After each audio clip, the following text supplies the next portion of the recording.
Honorable members, the House is extremely privileged to have the presence of His Excellency John Dramani Mahama,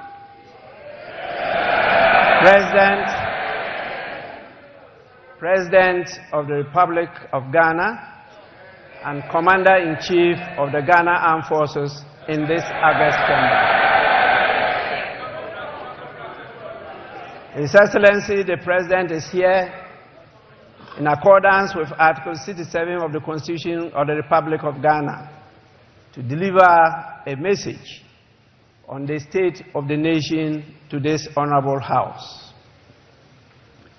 On behalf of leadership and honorable members, it is my privilege and singular honor to welcome His Excellency the President of the Republic to this August House. Honorable members, before I invite His Excellency the President to deliver a message on the state of the nation, I shall recognize the presence in this chamber of the following distinguished personalities.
Honorable members, we have to prepare for all eventualities.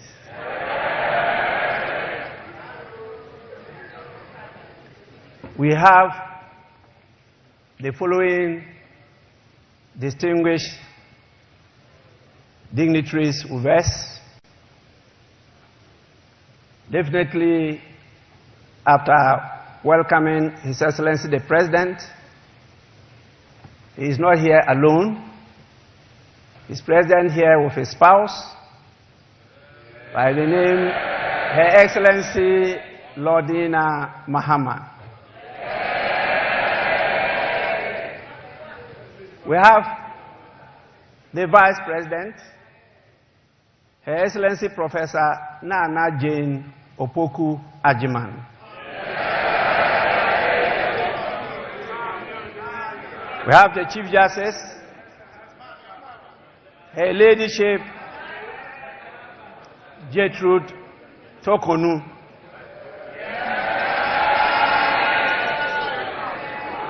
We also have the spouse of the Chief Justice, Mr. Francis Tokonu. And definitely the spouse of the Speaker, Madame Linda Ofosua Obo.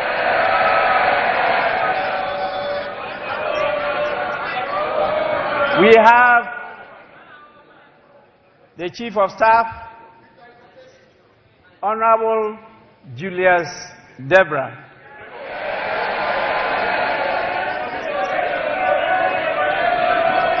And we have a number of our Lordship, the Justices of the Superior Court of Judicature with us here. We also have the Chairman of the Council of State, our former Speaker, Right Honorable Eduardo Ajahu. And we have the former President, always present, His Excellency John Ajekum Kufuor.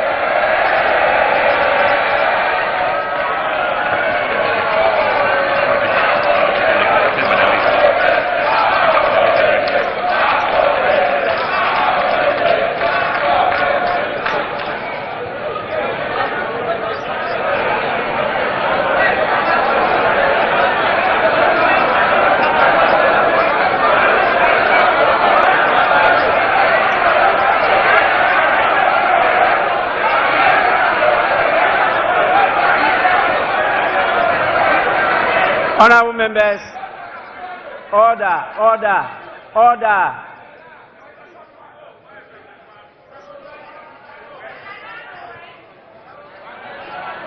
Honorable members, please, we are recognizing those present.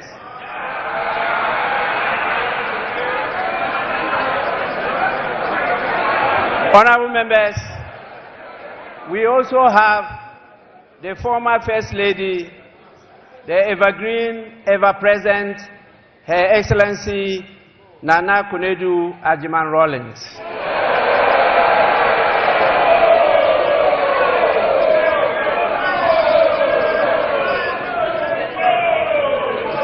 We have with us the National Chairman of the National Democratic Congress, Mr. Johnson Asiedu Inketia.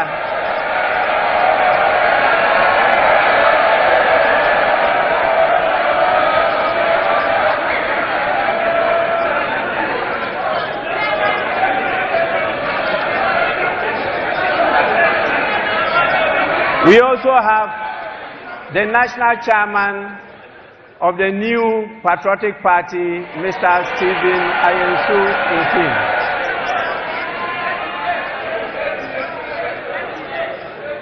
We have the General Secretary of the National Democratic Congress, Mr. Phoebe Javi Kwete. And we have the General Secretary of the new Patriotic Party, Mr. Justin Frimpong Kodia.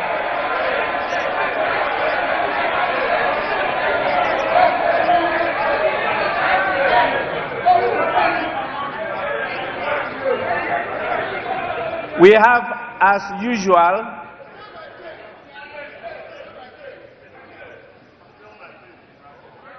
our Excellencies, the diplomatic corps of the various countries in Ghana.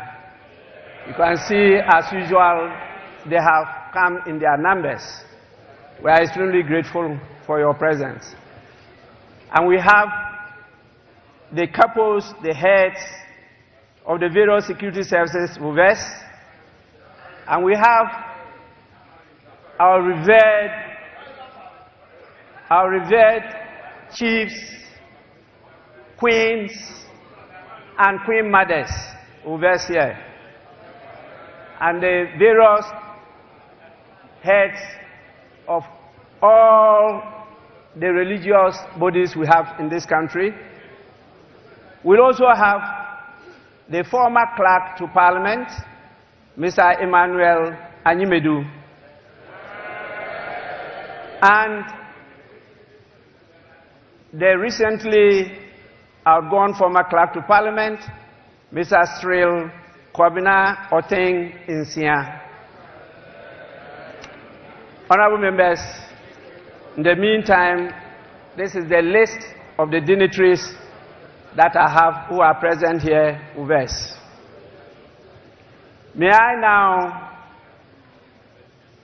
on your behalf, and with the greatest pleasure, invite His Excellency the President to deliver his message. Your Excellency, you may do so now.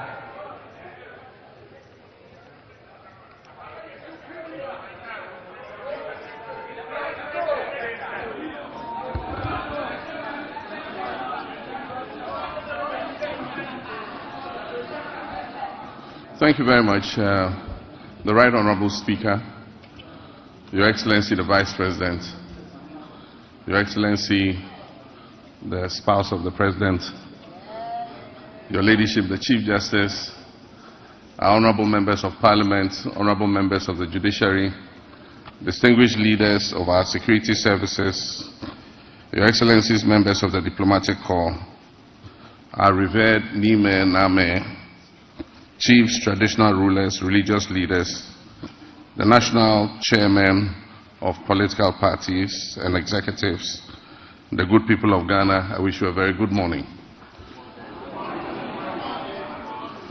Mr. Speaker, Article 67 of the 1992 Constitution requires that the President address the people of Ghana in whom sovereignty resides on the state of the nation. About 30 years ago, in 1996, I took my first steps in public service when I was elected to this august House as a Member of Parliament for the Bole Bamboy constituency. For 12 memorable years, I forged many enduring friendships and alliances while working with colleagues from both sides of the House to shape Ghana's legislative agenda and advance the development of our beloved country, Ghana. It has also been nearly a decade since I said goodbye to this House after delivering what many, including myself, thought at the time would be my final address to Parliament. God Almighty, Providence, and the unpredictability of life have summoned me here once again.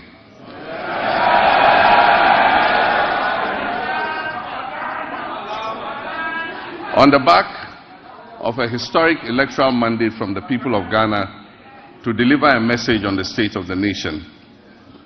That mandate came with an unprecedented majority in Parliament. And here I am once again to deliver a message on the state of the nation. Mr. Speaker, I wish to convey my heartfelt gratitude to Parliament for the prompt vetting and approval of my nominees for ministerial positions. This efficiency is unmatched in the history of the Fourth Republic, demonstrating the strides we can make when we come together in our dedication to serve the people of our great country. I believe that a similar dispatch will be applied to the approval process for my deputy ministerial nominees. This will enable them to promptly assume office and assist their ministers in delivering our noble vision of resetting our dear nation. In making the nominations and considering the numbers involved, I considered the long expressed sentiment of the Ghanaian people about the sheer size of previous administrations and their associated cost implications. I trust that this significant reduction to 60 ministers and deputy ministers, including regional ministers, will set the stage for further reductions in the size of future governments. With the inauguration of the Council of State, we can begin appointing the staff of the presidency. I intend to significantly reduce the number of staff compared to what existed under previous administrations. All this is aimed at leading by example in cutting down government expenditure and reducing the budget deficit. Let me begin, Mr. Speaker, by invoking the timeless words of the hymnist John Othman Jr., who encourages us to count our blessings and name them one by one.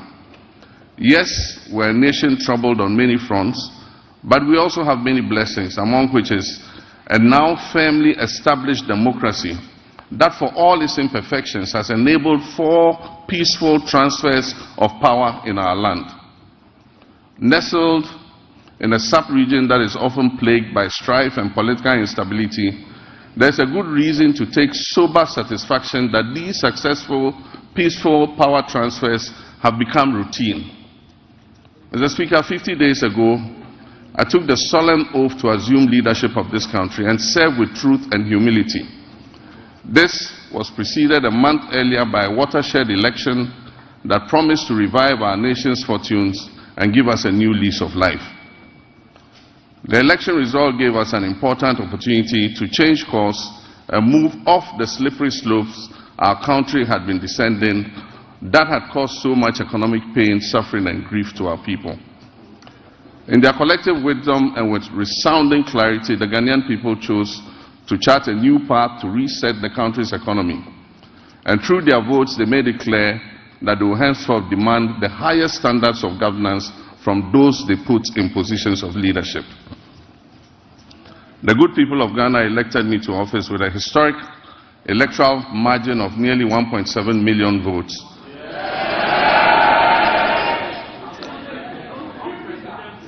Separating me from my next opponent, giving Ghanaians the first female vice president, Professor Nana Jane Opoku-Agyeman.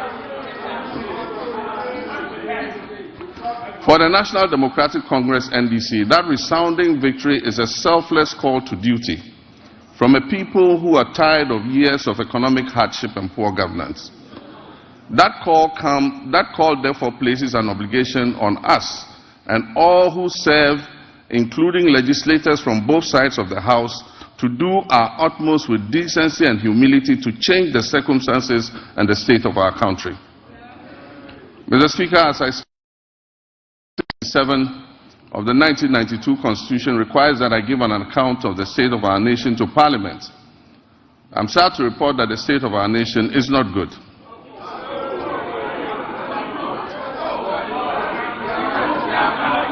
Our economy is in crisis and our people are suffering unprecedented hardships. Mr. Speaker, we will host a national economic dialogue on March 3rd and 4th. On March 11th, the Minister of Finance, on my behalf, will present the budget estimates for the financial year 2025 to this August House. These two events will allow us to present the real state of Ghana's economic crisis to the people. Mr. Speaker, it is not my style to lament and shift blame when confronted with challenges.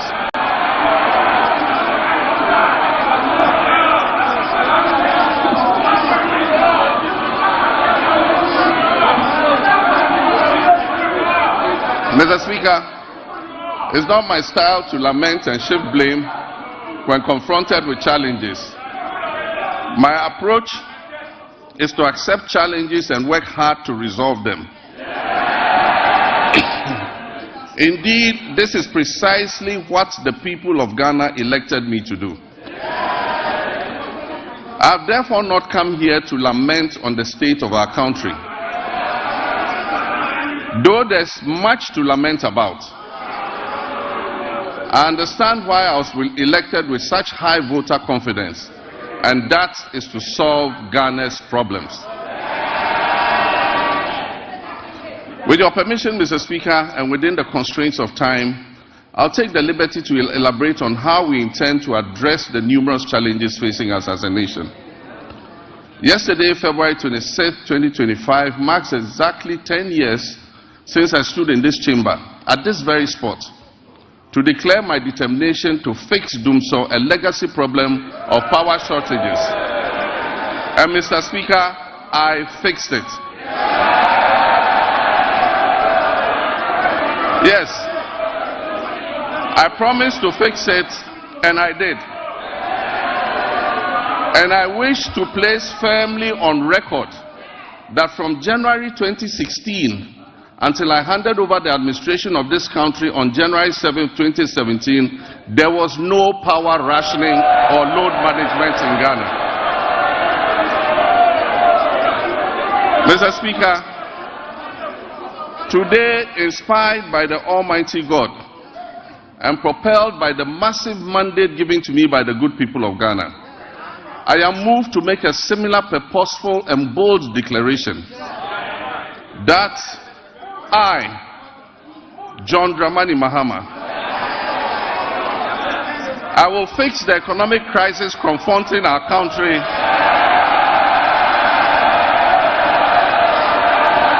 and reset it on a path of growth and prosperity.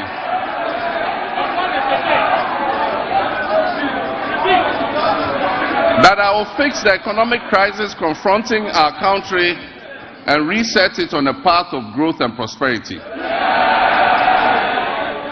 My government, working with you and every Ghanaian, will solve the challenges because we have developed the plan with our people's support.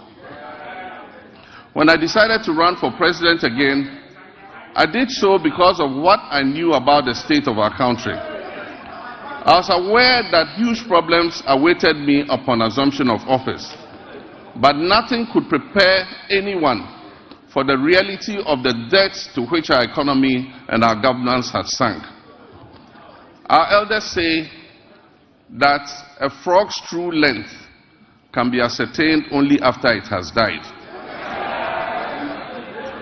Apotrowa ni ehune tintin. And how right they were.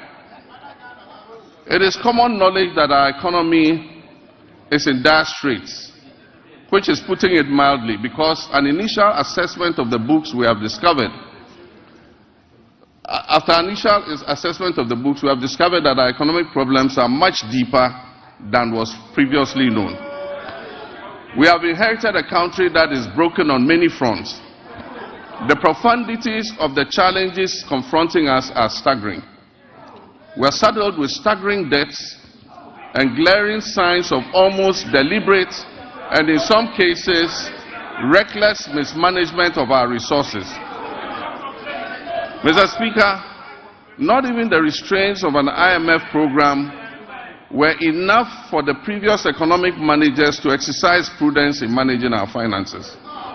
After setting an inflation target of 18% by the end of 2024, the actual outturn was 23.8%, significantly higher than the threshold agreed with the IMF. The Ghana cedi continued its downward slide, losing 19% of its value against the dollar in 2024. It had already in the previous year lost 27.8% of its value. In addition to the public debt, which amounts to a staggering 721 billion cedis, several state-owned enterprises are also in debt, including the ECG, which owes 68 billion Ghana cedis. Ghana Cocoa Board, the hope of cocoa farmers, is also highly indebted. Its balance sheet indicates a total debt of 32.5 billion Ghana cedis, of which 9.7 billion is due to be paid at the end of September 2025. In 2023-2024 crop season, Cocoa Board was unable to supply 333,767 metric tons of cocoa, which it had sold at $2,600 per ton. As a result, the then management of Cocoa Board rolled over these contracts into the 2024-2025 season. Honorable members, Mr. Speaker, this implies that for every ton of cocoa delivered this year, in fulfillment of the rollover contracts, Cocoa Board and Ghanaian farmers are going to lose $4,000 in revenue. Mr. Speaker, as I address this Honorable House, Cocoa Board has supplied 210,000 tons out of the rolled over contract, resulting in a revenue loss of $840 million for both Cocoa Board and the Ghanaian farmer. Mr. Speaker, Cocoa Board and the Ghanaian farmer will lose another $495 million by the time the board finishes supplying the remaining rolled over contracts.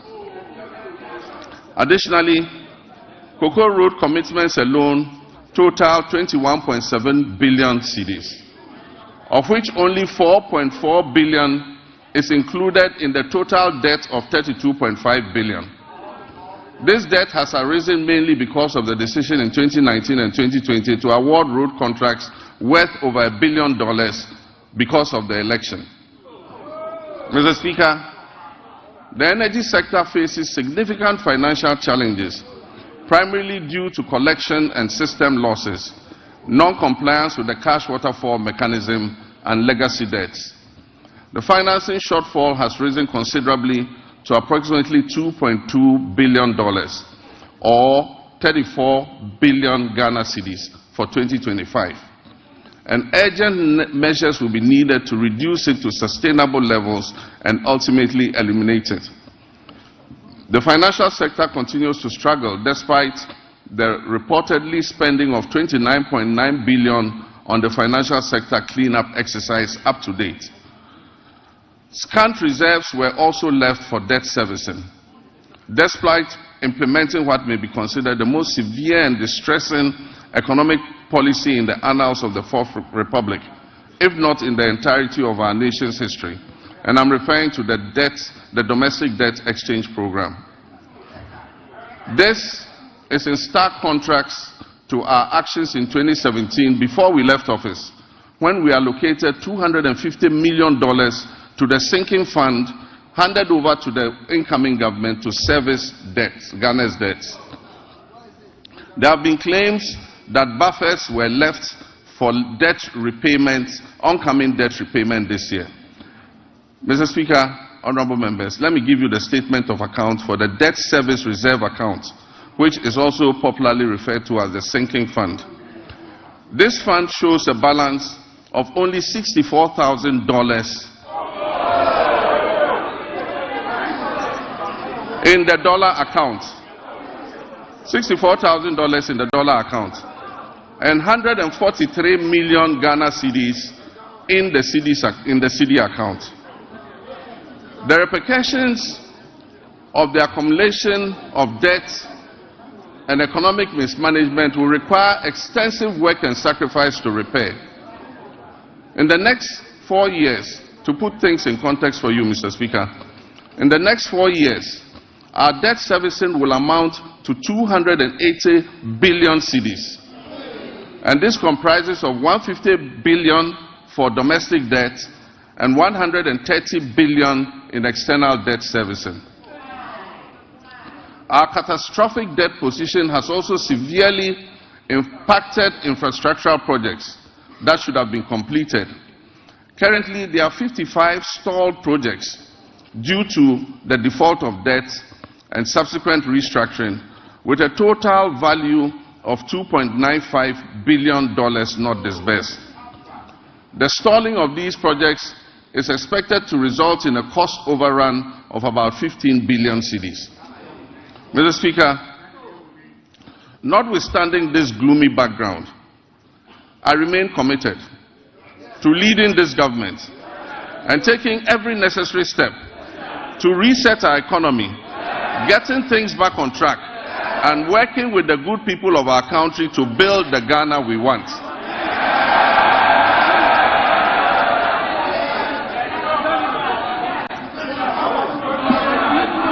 Mr. Speaker,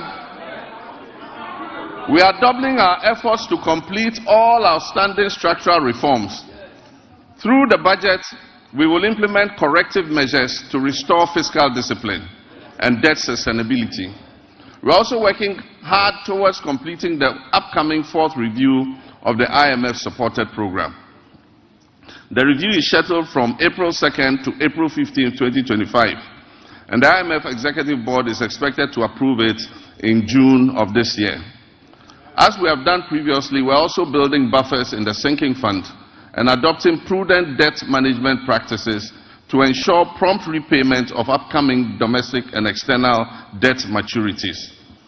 In this respect, government successfully honored the matured coupon payment of $6.081 billion in cash and $3.46 billion in kind, which was due in February 2025 to all domestic debt exchange program bondholders, fully paid. Mr. Speaker,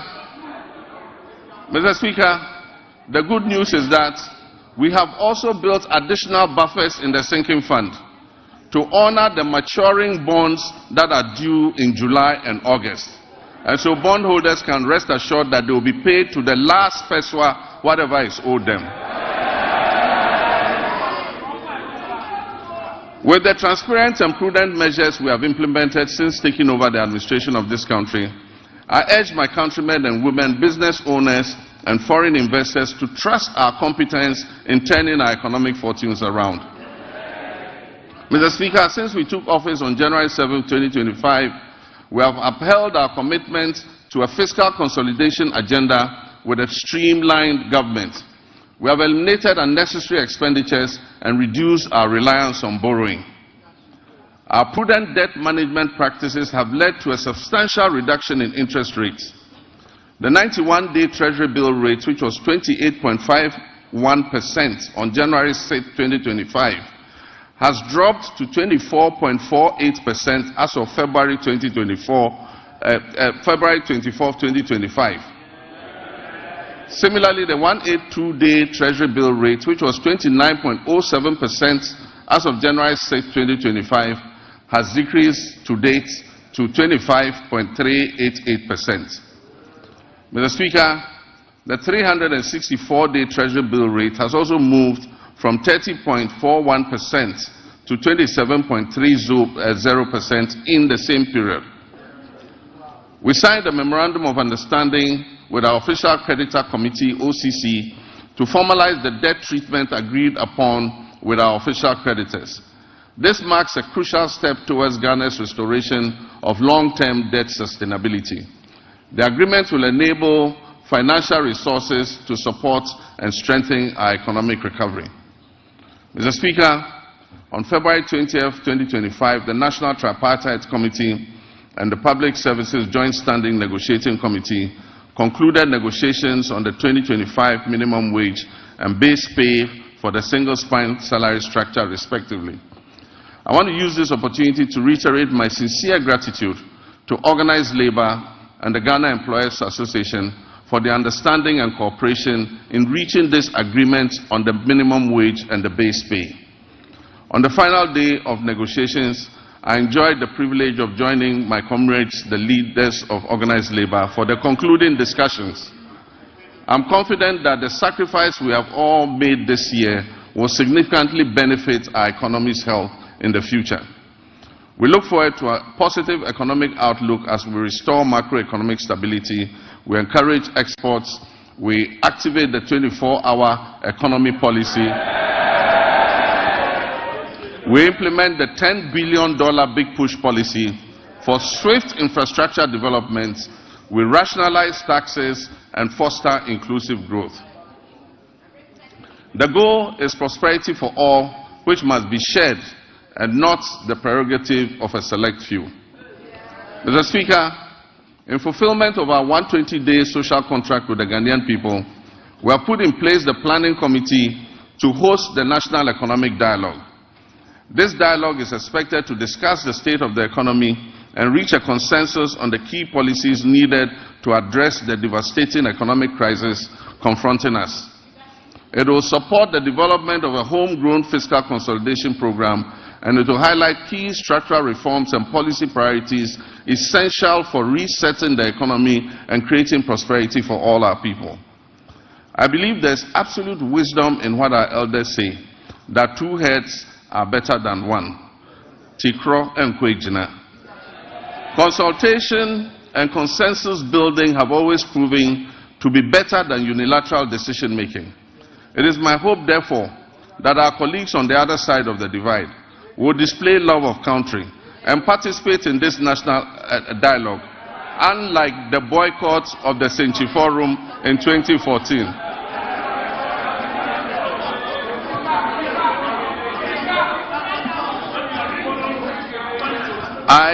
I humbly choose a different path of accommodation and cooperation with all stakeholders. We will continuously engage on important issues so that together, as a nation, we can reset our country and focus on sustainable development. Mr. Speaker, honorable members, together we shall build the Ghana we all want. Mr. Speaker, my administration inherited an energy sector on the brink of collapse. It was weighed down by unsustainable debt. This unfortunate situation has led to many independent power producers and fuel suppliers threatening to cease their operations. Mr. Speaker, listen to this. Despite collecting over 45 billion cedis in energy sector levies, ESLA, over the last 8 years, the outgone administration has left the Ghanaian people with an energy sector burdened with a staggering debt of 70 billion cedis as of December 2024. It is of deep concern that several state-owned enterprises in the energy sector are struggling to stay afloat, and unless urgent interventions are made, many of them will go under. Financial distress in the energy sector remains a significant obstacle to delivering consistent and affordable electricity to Ghanaians, and it poses an existential threat to our economy in general. Compounding these challenges, Critical maintenance activities such as the scheduled pigging of the West African gas pipeline, WACO, were postponed from 2024 to 2025 without sufficient contingency measures for alternative fuel supply. As a result, my administration has had to swiftly mobilize resources to secure emergency fuel supplies to ensure that electricity generation continues despite the closure of the West African gas pipeline. I have been informed that the pigging exercise will be completed in the first week of March, and once again additional gas will flow from Nigeria. We are anticipating a marked improvement in the power situation once this begins. While the current state of our energy sector poses grave concerns, we must remain resolute in our commitment to restoring stability. I've directed the Minister for Energy and Green Transitions to implement far-reaching reforms, including enforcing a single revenue collection account, strictly adhering to the cash waterfall mechanism, and eliminating all wasteful expenditures by the state utility. Mr. Minister, Mr. President, Mr. Speaker, following my directive, Mr. Speaker, following my directive, the Minister has set up an advisory committee to guide the participation of the private sector in metering and billing in order to improve efficiency in revenue collection and also reduce the high commercial and technical losses that are threatening to drown the state-owned utility company. A pilot partnership between ECG and Enclave Power has proved highly successful and provides us with a workable framework. ECG provides bulk supply of power to Enclave Power Limited. This is an organization in Ghana. Enclave Power provides meters and bills to all companies operating in the free zones enclave, with 99% revenue collection and nearly 100% uptime in power supply. This is being done here in Ghana. We can use it to cover the rest of the nation to ensure that we get revenue compliance and be able to bring down tariffs for our people. Mr. Speaker, I'm still getting used to being president, that's why I said Mr. President. Mr. Speaker, reduction in commercial and technical losses will lead to affordable tariffs for everyone and will bring relief to all users of electric power. We also aim in the medium term to achieve 100% gas utilization for power production and to eliminate completely the use of crude oil and fossil fuels. This will save Ghana hundreds of millions of dollars spent on the importation of fuel oils for power production annually. With regards to renewable energy, this administration will soon operationalize a renewable energy and green transition fund to enhance efficiency and accelerate Ghana's transition to renewable energy. This initiative will drive investments in sustainable energy solutions, including solar street lights, rooftop solar installations, off-grid solar systems, electric vehicle charging stations, and rechargeable outboard motors. These measures will reduce dependence on the national grid and position Ghana as a leader in Africa's green energy transition. Mr. Speaker, Ghana's petroleum sector has witnessed a precipitous decline, with crude oil production sinking by more than 32%. This has resulted from the high opacity levels, a very hostile business climate, and excessive political interference in the sector, culminating in most of the major oil companies exiting and stalling all upstream activities. The decline in upstream activity is obvious to any person familiar with the twin cities of Sekondi and Takoradi. Just under a decade ago, these cities were the bustling epicenter of fabrication, logistics, service activity associated with the upstream oil and gas sector. Unfortunately, my recent visit reveals many shut down facilities and many businesses have packed and left the shores of our country. Hundreds of workers have been laid off and left unemployed. I wish to assure the good people of Sekondi Takoradi and indeed the whole Western region, that we are going to breathe life back into your area.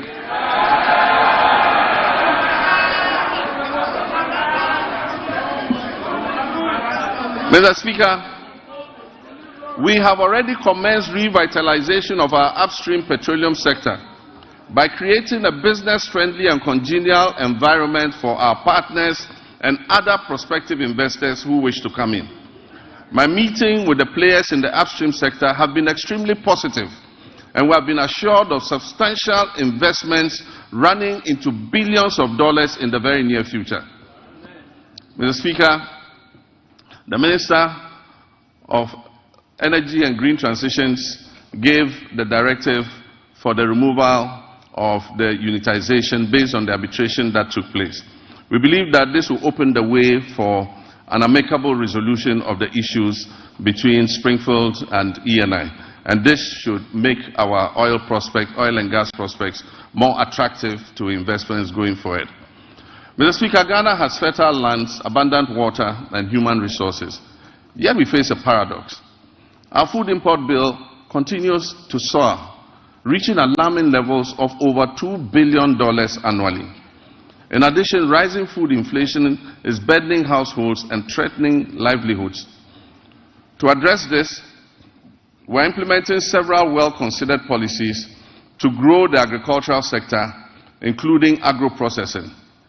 This will be backed by reliable power supply to meet our country's needs while advancing exports to earn foreign exchange and strengthen our economy. Mr. Speaker, the Agriculture for Economic Transformation Agenda, AETA for short, will modernize agriculture, enhance agribusiness, ensure food security, it will lower food inflation, it will boost exports, and create sustainable jobs. The Feed Ghana program will increase food production and reduce prices through projects like the Grain Development Project, focusing on rice, maize, and soya bean production. The Vegetable Development Project will target crops such as tomatoes, onions, and pepper. Our Poultry Farm to Table project will eliminate poultry imports and increase local production. Ghana imports 95% of its poultry needs, which costs over $300 million annually. To reverse this trend, government plans to revamp the poultry sector by investing in hatcheries, feed mills, processing, and distribution. It's poultry imports, and this is a good one. Then cook on kitten.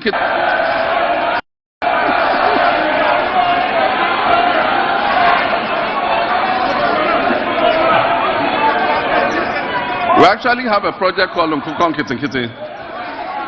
The Nkukon Kitten Kitty project will cover 55,000 households producing eggs and fresh poultry for the market. And it will help reduce our $300 million we spend on importing chicken annually.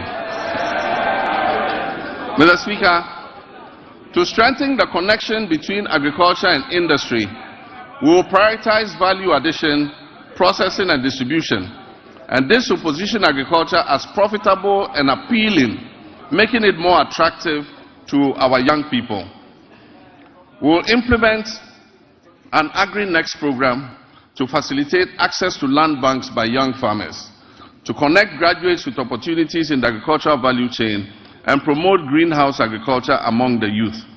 This initiative will benefit approximately 30,000 young people. Mr. Speaker, the Livestock Development Project will also address Ghana's reliance on imported meats by restocking breeding farms and increasing local livestock production, thereby creating jobs and boosting self-sufficiency. For years, access to mechanization, quality seeds, fertilizer, and extension services has been a major challenge to our farmers. To address this, government will establish our flagship farmers service centers in every agricultural district, ensuring that farmers receive essential mechanization services and resources to improve their productivity and efficiency. Mr. Speaker, also in the fisheries sector, we implement strategic interventions to enhance productivity and sustainability. Key among these initiatives is the continued enforcement of measures to curb illegal, unreported and unregulated fishing, which threaten our marine biodiversity and the livelihoods of our hard-working fisherfolk. We have intensified surveillance and monitoring operations, bolstered by the deployment of modern technology and strengthened collaboration with our key stakeholders. In the last month, we have expanded the supply of subsidized premixed fuel to support artisanal and industrial fishers, ensuring affordability and availability. We will also invest further in modern fish landing sites and cold storage facilities to improve post-harvest handling and thereby reduce losses and enhance the quality of our fish products. Aquaculture development is a key focus of our administration. We will provide financial and technical support, especially to young fish farmers, increasing fish production and reducing our dependence on fish imports. To increase the value addition in this sector, we will encourage the establishment of fish processing facilities, create more jobs and boost exports.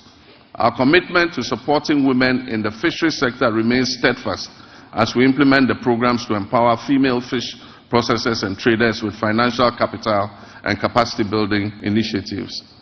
While we work hard to fix the economy and provide jobs in all sectors, including agribusiness, one of the biggest crises we face in this country is youth unemployment. Youth unemployment has led to despair and frustration. The latest estimates show that up to 2 million of our young people are unemployed. This poses a major security risk for our country and requires urgent attention.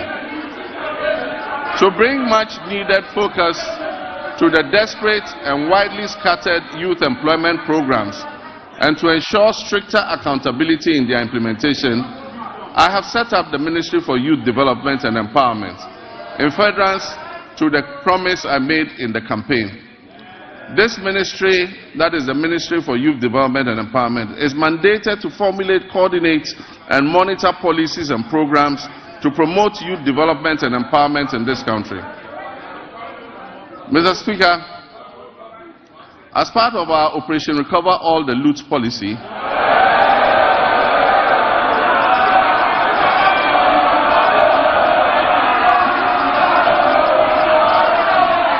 Mr. Speaker, as part of our Operation Recover All the Loot policy, ORA, I've already tasked our investigative bodies to bring the culprits of the National Service Ghost Name scandal to justice. Such brazen theft of public funds must not go unpunished. It is estimated that the criminal addition of some more than 80,000 ghost names could have yielded the suspects over 50 million Ghana cedis every month. Unfortunately, some of these suspects are believed to have absconded from the country already.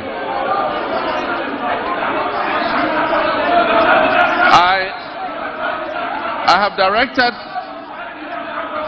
that they be declared wanted and their assets traced and frozen until investigations are completed.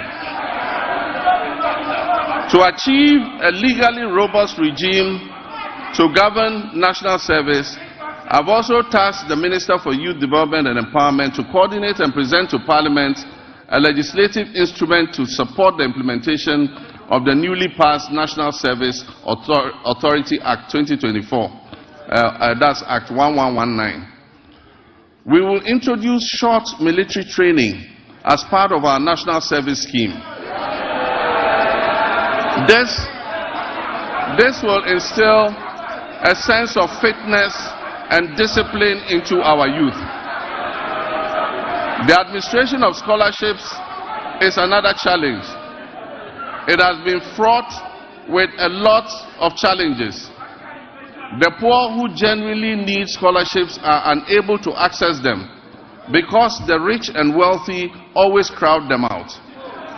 To fulfill our government's vision of promoting transparency, equity, and sustainability in the scholarship scheme, We shall streamline the award process to ensure that not only deserving youth benefit from the system, deserving youth benefit from the system. We shall introduce increased transparency, including publishing the list of beneficiaries every year.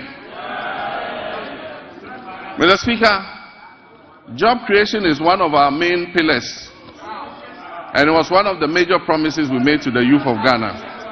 To help actualize this promise, we're going to roll out what we call the Ejumawura program. This initiative will create, track and mentor young businesses annually with a special focus on our youth. For the first phase, the top 2,000 implementable business proposals will be supported with business development training, mentorship, access to startup capital, marketing, and networking to operationalize their innovations and business ideas. We will also launch our flagship National Apprenticeship Program to equip at least 10,000 young people in the informal sector with employable skills, including providing apprenticeship fees and startup kits when they have completed. The Youth Development and the Interior Ministries will facilitate the training of our young people in the Okada business in areas such as road safety regulations, financial literacy, and digital skills, as well as facilitating the acquisition of motorbikes. We will introduce electric motorcycles on a high purchase scheme to eliminate the use of petrol and make their businesses more profitable. Mr. Speaker, Her Excellency the Vice President's Empowerment for Women and People with Disabilities program will also be launched this year. The program will target women and people with disabilities and other vulnerable groups to build their capacity and offer them access to finance to create their own jobs. Mr. Speaker, the Ministry of Communications, Digital Technology and Innovations will also focus on developing youth IT skills and fostering innovation. Under the 1 Million Coders program, young people will receive training in coding, web app development, digital marketing, and other digital skills. This initiative aims to equip them with the necessary skills for employability in the digital ecosystem. We must provide meaningful and relevant education to prepare our youth for today's technology-driven job market. Despite various reforms, issues related to low-earning incomes persist within Ghana's educational system. I'm committed to ensuring that quality education remains a top priority. The system we have inherited is outdated in many ways and must be realigned to meet the needs of the 21st century and the fourth industrial revolution. Recognizing the urgent need for national dialogue on education and in the spirit of inclusive governance, I launched the National Education Consultative Forum on February 18th in Ho. I look forward to the recommendations which we will incorporate into our sectoral policy reforms. Mr. Speaker, even though Article 38 of the Constitution guarantees equitable access to education across Ghana, 30 years after the Free Compulsory Universal Basic Education FQ program was implemented, its full objectives remain unmet. To tackle this issue, government will redefine the scope of basic education and introduce the Zero to Hero initiative to enhance foundational literacy and numeracy.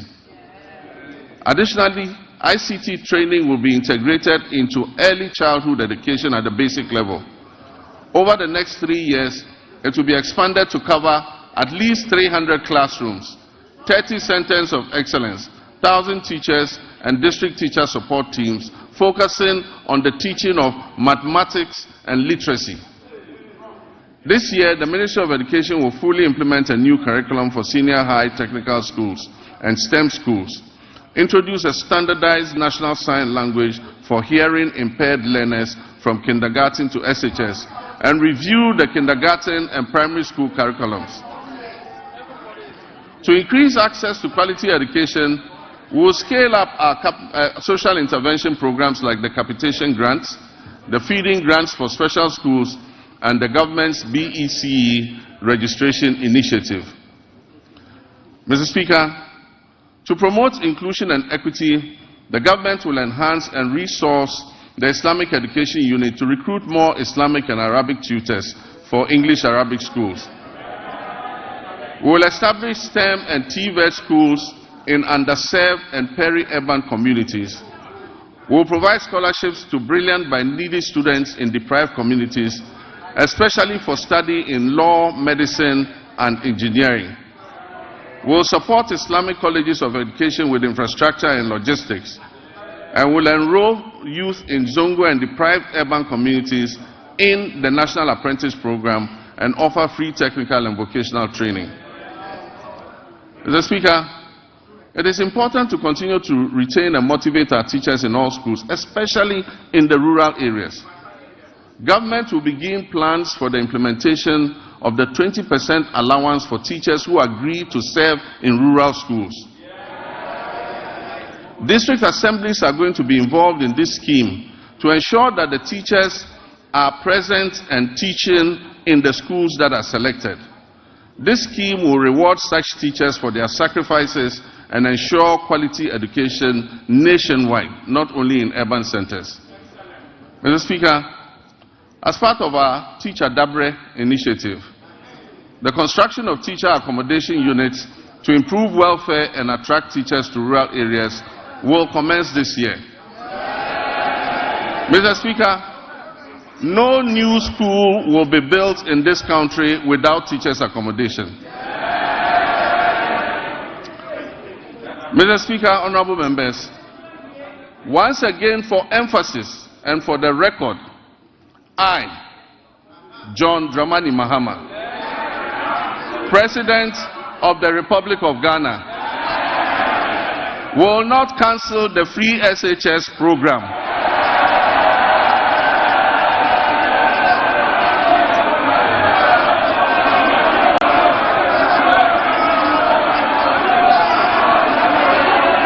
I will not cancel the free SHS program. I am determined to make it better by improving its implementation. And also, for the record, students who have benefited from the free SHS since its inception are about 3.4 million. The figure of 5.1 million beneficiaries, as put out by the previous administration, was an exaggerated and false narrative calculated to achieve political credit. Mr. Speaker, while the free SHS program has improved access, the implementation of the program leaves much to be desired. The outcomes of the ongoing National Education Forum will guide our reform efforts in this sector. Mr. Speaker, in line with our promise, the Minister for Education has announced the restoration of Parent-Teacher Associations, PTAs, in the running of schools. It is important for parents and communities to participate in the administration of their schools. The Ministry of Education and GAS will, however, ensure that PTAs do not impose unbearable financial burden on parents and students who cannot afford them. Mr. Speaker, the double track system remains a challenge, and we are committed to eliminating it by accelerating school infrastructure expansion and completing stalled educational projects. To fund this, the Education and Finance Ministries are working to uncap the GET fund so that we can accelerate projects in secondary schools. As promised, we have begun improving secondary school feeding, and the children are getting better quality food as I address you.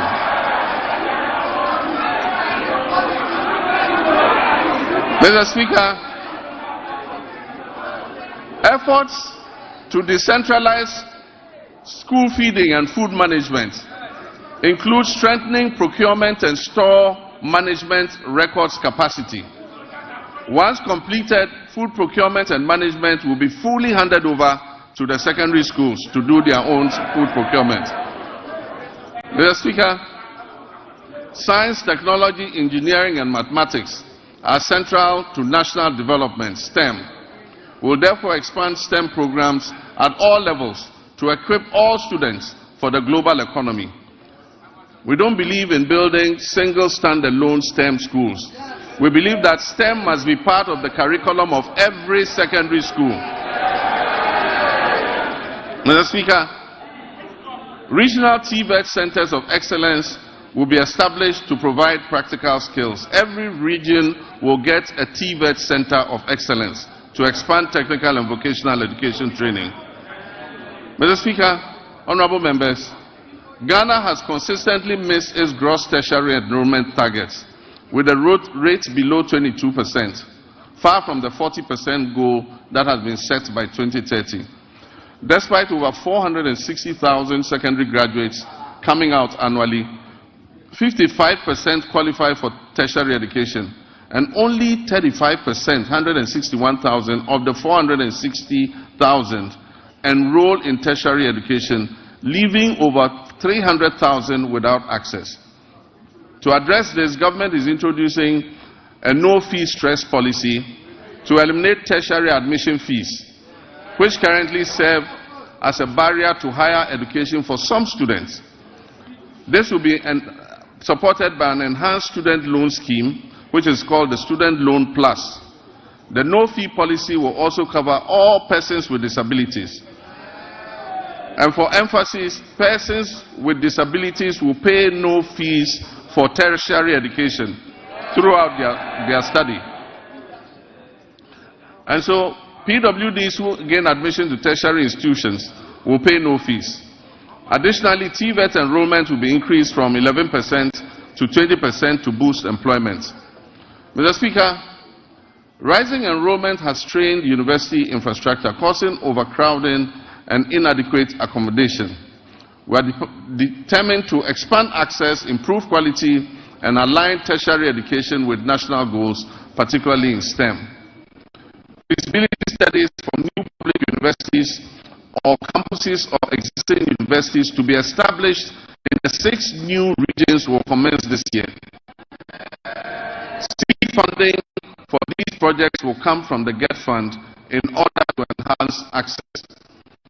Government will this year engage with the existing public universities to identify suitable sites on their campuses, acquired lands, for the implementation of the private sector participation in the provision of hostels projects.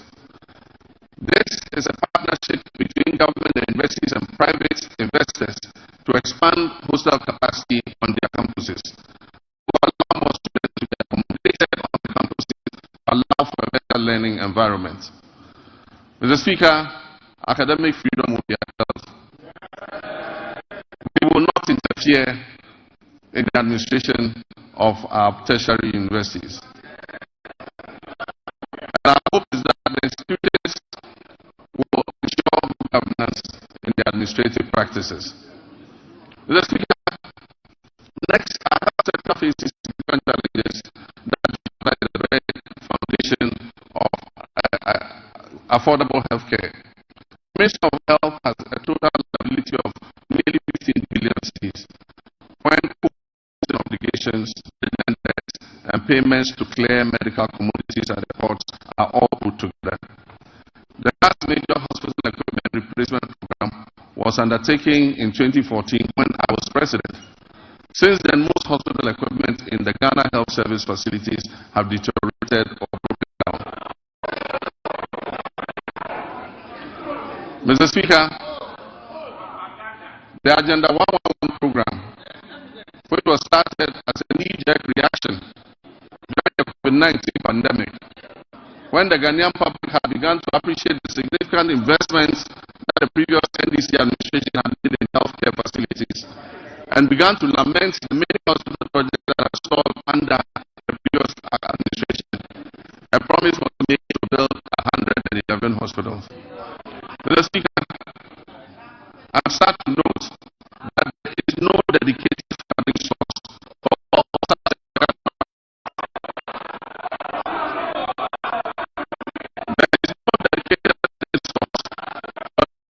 one project. Mr. Speaker, for the record, as I speak, not a single agenda for one hospital is operational. In any part of Ghana, I tell you, not one is operational. Mr. Speaker, and it is worth disclosing. That $400 million US has already been disbursed under the Agenda 111 project. Mr. Speaker, at a rate of approximately $18 million per hospital, this $400 million US spent could have completed and made operational at least 22 of those hospitals. Mr. Speaker, I believe that the money should have been completed.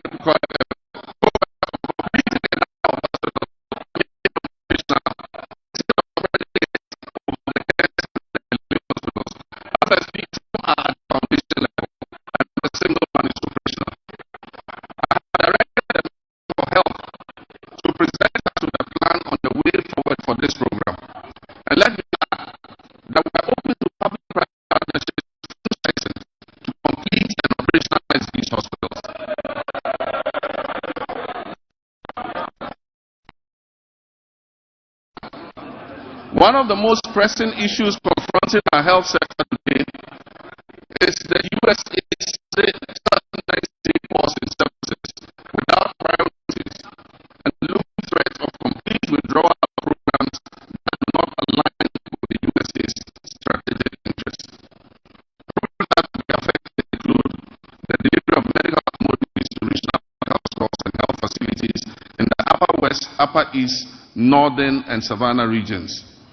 USAID support for the National HIV/AIDS Control Program includes the supply of antiretroviral therapies in the Western, North, and Afro regions. These will also be affected.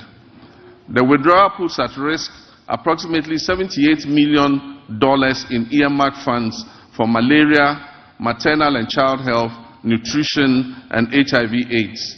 It also covers some programs being run at the Noguchi Memorial Institute in research.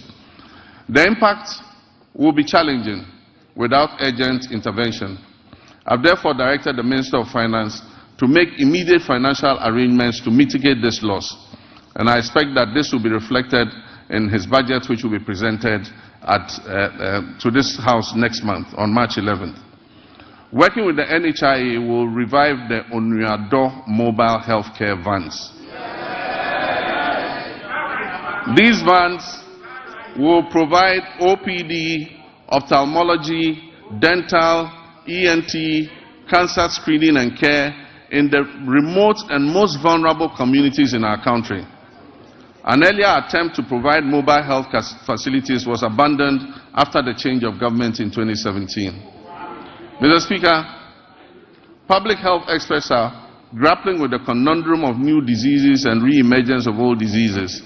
The unpredictable nature of disease outbreak suggests we must make our health systems more resilient to shocks. Since October last year, Ghana has faced a severe cholera outbreak. As of February 17, 2025, I'm sad to report that 6,300 suspected cases, 545 of these cases were confirmed to be cholera, and unfortunately we lost 49 of our compatriots. The outbreak has affected 118 districts across the Greater Accra, Central, Western Ashanti, and Eastern regions.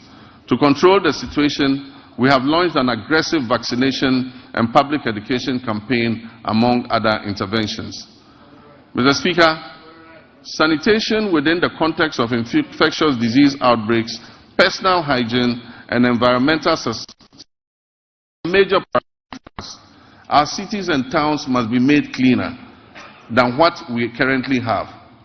We commit to right the wrongs and keep our cities and communities clean through appropriate investment, supervision, and performance tracking in the sanitation sector. Mr. Speaker, as I speak, the Upper West region meningitis outbreak. And I know, Mr. Speaker, you have made an important contribution to ameliorate the situation in your region, and I commend you for that.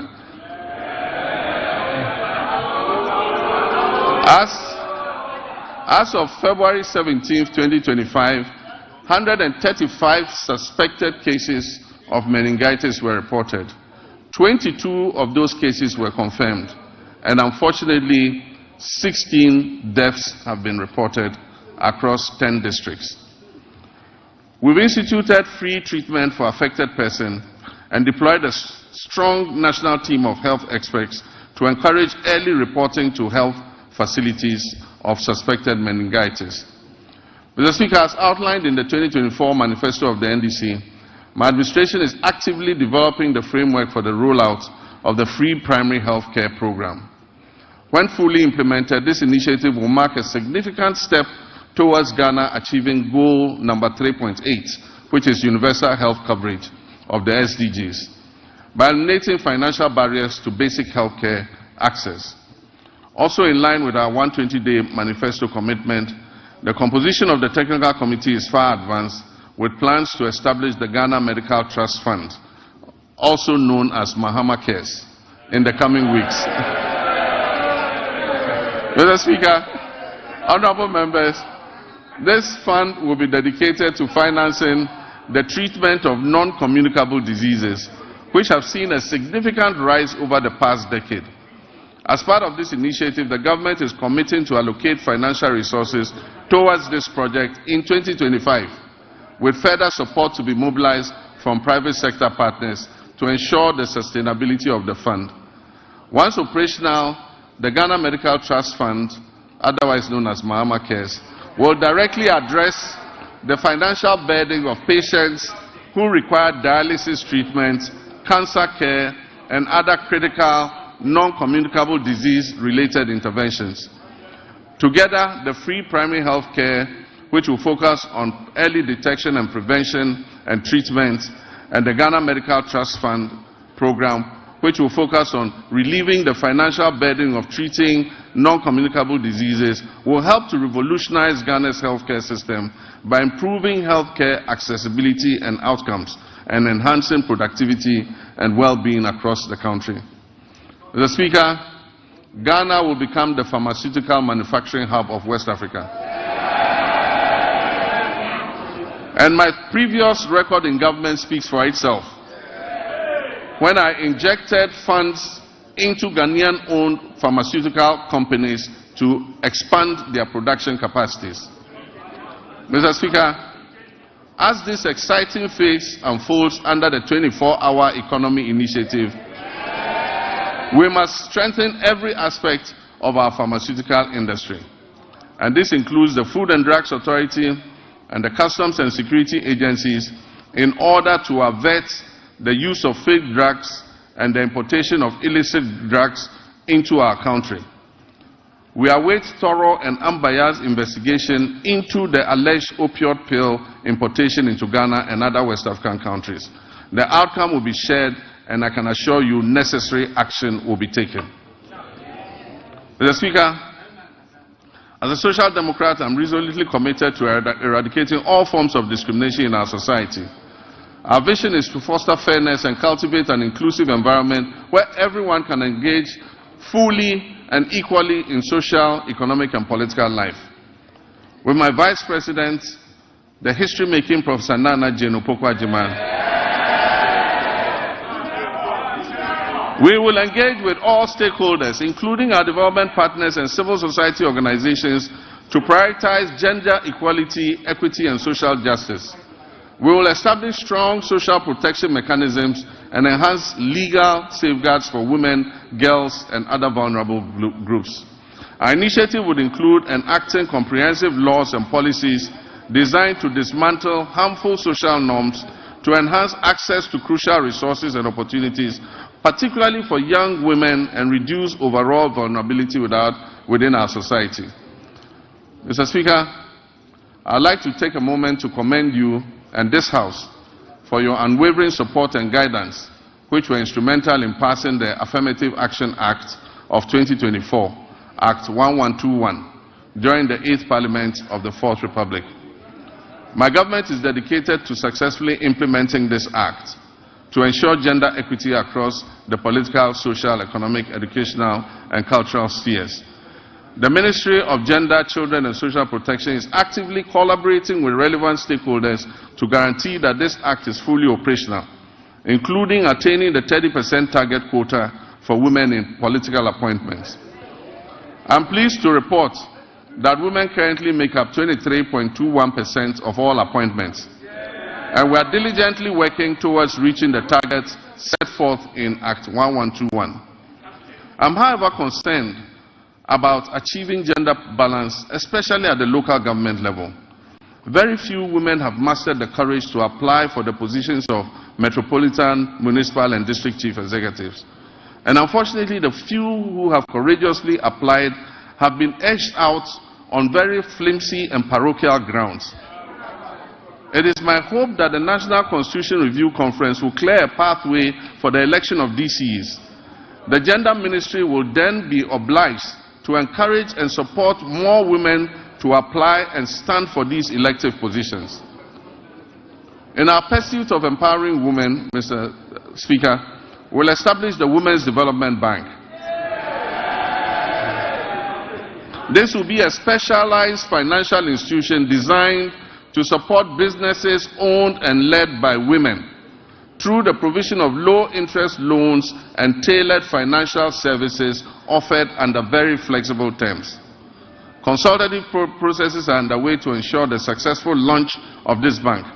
And as part of our 120-day social contract, the Minister for Finance is going to allocate initial funding for the Women's Development Bank in the upcoming budget that will be presented to this House. Mr. Speaker, we are also implementing measures to expand the Livelihood Empowerment Against Poverty program under our Big Leap initiative. As we work towards completing the Ghana National Household Data Census by this year, 2025, we'll reassess the status of LEAP beneficiary households to facilitate the enrollment of new beneficiaries. Mr. Speaker, we are committed to enhancing the legal framework surrounding disability rights by passing the Persons with Disability Amendment Bill. Additionally, we will introduce a legislative instrument to strengthen further the provisions of the Persons with Disability Act, Act 715 of 2006. We reiterate our commitment to ensuring that individuals with disability have access to free tertiary education and equal opportunities to pursue their academic and professional ambitions.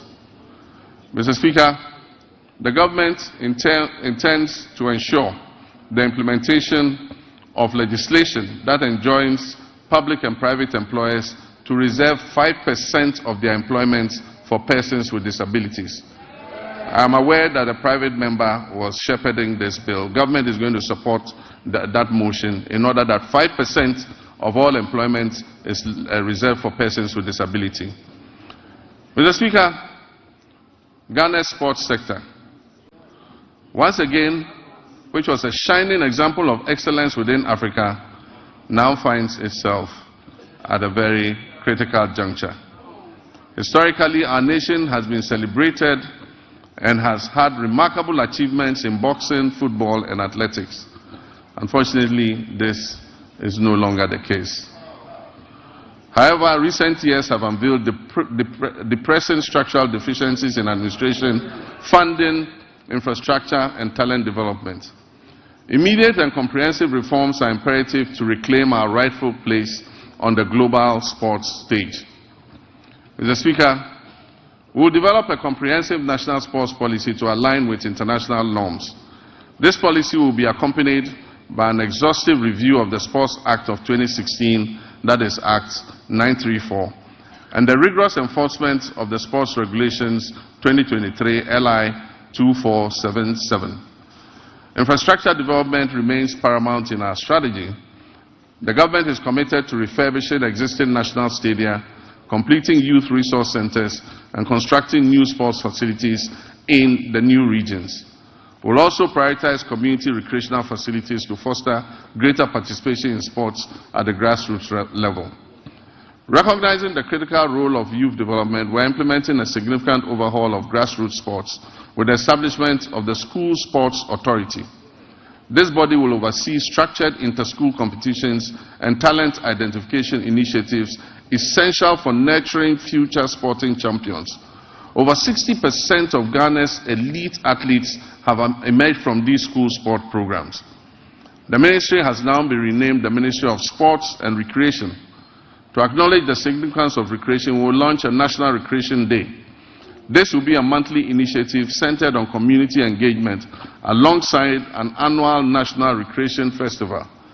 These initiatives will encourage keep fit activities and promote active lifestyles. It will promote traditional games and strengthen community bonds. Next month, the senior national team, the Black Stars, which is now a pale shadow of its former glory, will play 2 World Cup qualifying matches. I've instructed my office and the Minister for Sports and Recreation to hold the Ghana Football Association accountable to the people of Ghana as we prepare for these games, especially regarding the budget of the FA. There will be no secrecy in how much the government spends on the national teams. The budgets presented by the FA and other sports associations must be known by the public.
We're also committed to revitalizing the Accra Marine Drive project, a significant urban redevelopment initiative which was designed to transform approximately 241 acres of Accra's coastline into a vibrant tourism and economic hub. Although the cabinet approval for this vital project was achieved during my presidency in 2016, progress has stalled. We will reassess the work completed and take decisive action to bring this all-important project back on track.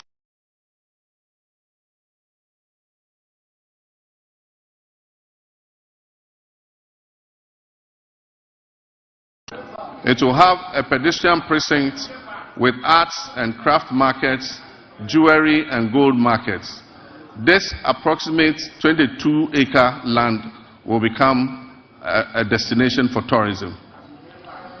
Mr. Speaker, our road network is the cornerstone of our nation's infrastructure, facilitating over 90% of the transportation of goods and services across this country. This vital network is critical in supporting agricultural growth by linking farmers to markets, lowering transportation costs, and ensuring quicker access to essential supplies and services. The resulting interconnected benefits foster a vibrant economy and enhance the livelihood of countless of our citizens. Mr. Speaker, while the previous government has made lofty claims about achieving unprecedented milestones in the road sector, available evidence does not support its assertion that it constructed over 13,000 kilometers of new roads. Instead, it has perpetuated a narrative that presents road maintenance and rehabilitation efforts as new construction projects, misleading the public about what has been achieved. The proportion of poor roads has increased, especially in urban centers, where the number of roads in disrepair surged from 46% in 2015 to almost 60% by 2021. Therefore, Mr. Speaker, our road sector is in crisis, mainly due to years of mismanagement. As many as 85% of awarded contracts in the road sector have stalled, and the contractors have stopped work due to non-payment, and most of them have parked their equipment off-site. Mr. Speaker, as of December 2024, unpaid bills owed to contractors in the sector exceeded 20 billion Ghana cedis for work that had been carried out between 2018 and 2024. For instance, the Ghana Road Fund obtained a loan of 600 million Ghana cedis in March 2018 to refinance outstanding debts and borrowed an additional 1.2 billion Ghana cedis from a syndication of banks in November 2019. Alarmingly, upon assuming office, the Ghana Road Fund still had outstanding payments, including some as low as 2,000 Ghana cedis, dating back to 2018. Current commitments for road projects that are unpaid currently stand at an astonishing 105 billion Ghana cedis. Despite these considerable challenges, this government remains steadfast in its commitment to prioritize vital infrastructure projects that address the pressing backlog of poor roads. Our strategy will be anchored in executing our flagship initiative under the Big Push program. The Big Push will see major rehabilitation of many key roads in the feeder roads, urban roads, and highway sectors. We will also undertake the following key initiatives to revitalize the road sector. We will reintroduce tolls, road tolls, using modern technology. We will rationalize the road sector portfolio to focus on high-impact initiatives. Mr. Speaker, we will uncap the road fund in order that it can accumulate more money to pay for road maintenance. Mr. Speaker, we will minimize sole source procurement to encourage competition, competitive bidding, and enhance public transparency in the procurement processes. Mr. Speaker, the drip equipment, which was acquired at the last moment as a knee-jerk reaction for electioneering purposes,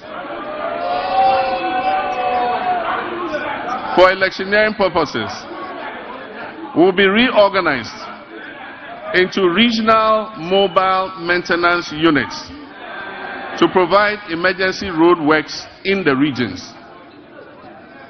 Mr. Speaker, I have realigned the Ministry of Transport to oversee 4 modes of transportation: aviation, maritime, inland water transport, road transport, and railways. The government will commission a feasibility study to develop coastal water transport services. This initiative aims to promote alternative modes of transport and ensure their integration into our existing systems under the National Transport Policy. It also aims to enhance tourism, reduce road traffic, and mitigate environmental pollution. Motorcycles and tricycles, commonly known as Okada, hold significant potential as a more convenient, timely, safe, and cost-effective mode of transport. Currently, the Road Traffic Regulation of 2012, LI 2180, prohibits licensing motorcycles and tricycles for fare-paying passengers. As part of our government policy, the Ministry will amend the regulatory framework to regularize the use of motorcycles and tricycles for commercial passenger transport. In our ongoing effort to revitalize the whole airport, the government will facilitate the establishment of the state-of-the-art pilot training academy and a maintenance, repair, and overhaul facility. The Volta region will become a center of excellence for aviation training and aircraft maintenance. This project will create significant employment opportunities. It will stimulate economic growth and bolster tourism in Ho and the surrounding communities. I have directed the airport company to release 10 acres of land at the Ho airport for this purpose. Mr. Speaker, with the completion of the Tema-Mpakadan rail line, the government will launch passenger services between Tema and Adome. We will also begin developing the necessary infrastructure on the Volta Lake to facilitate freight transport between Tema Port and Bupe as part of our Eastern Corridor multimodal transport system. The Western Railway line will continue to be modernized in partnership with the private sector. This initiative aims to support the efficient transport of bulk cargo and minerals from the mines in Nsuta, Awaso, and Yinahim to the Takoradi ports, while providing passenger transport along the Western Corridor. Mr. Speaker, the last attempt by the previous administration to re-establish a national airline has failed.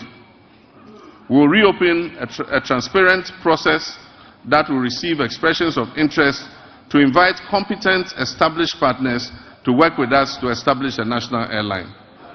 We believe that an efficient national carrier can help reduce fares on routes where external carriers are currently enjoying a monopoly.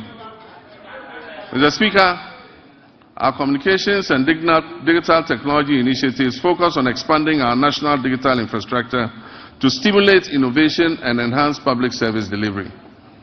We are also dedicated to improving access to information and communication technology, promoting the digital economy, ensuring inclusive and equitable growth across all sectors. Nevertheless, the sector faces several significant challenges that hinder our progress, and these include insufficient infrastructure for delivering weather and climate services across all time zones, fragmented and uncoordinated databases, outdated legislation and policies that do not keep pace with a rapidly evolving sector, a lack of adequate technology to effectively detect, prevent, and respond to cybersecurity threats, and a daunting debt burden of almost 2 billion cedis. To revitalize this sector, government is committed to reviewing existing laws and policies to better align them with emerging technologies such as artificial intelligence, big data, Internet of Things, and machine learning. Additionally, we will develop and expedite the enactment of the Kofi Annan Center of Excellence Bill. This legislation will establish the necessary framework for the center to concentrate on research and development, consultancy services, and capacity building. Mr. Speaker, access to safe and reliable water and affordable housing significantly enhances the well-being and quality of life of our people.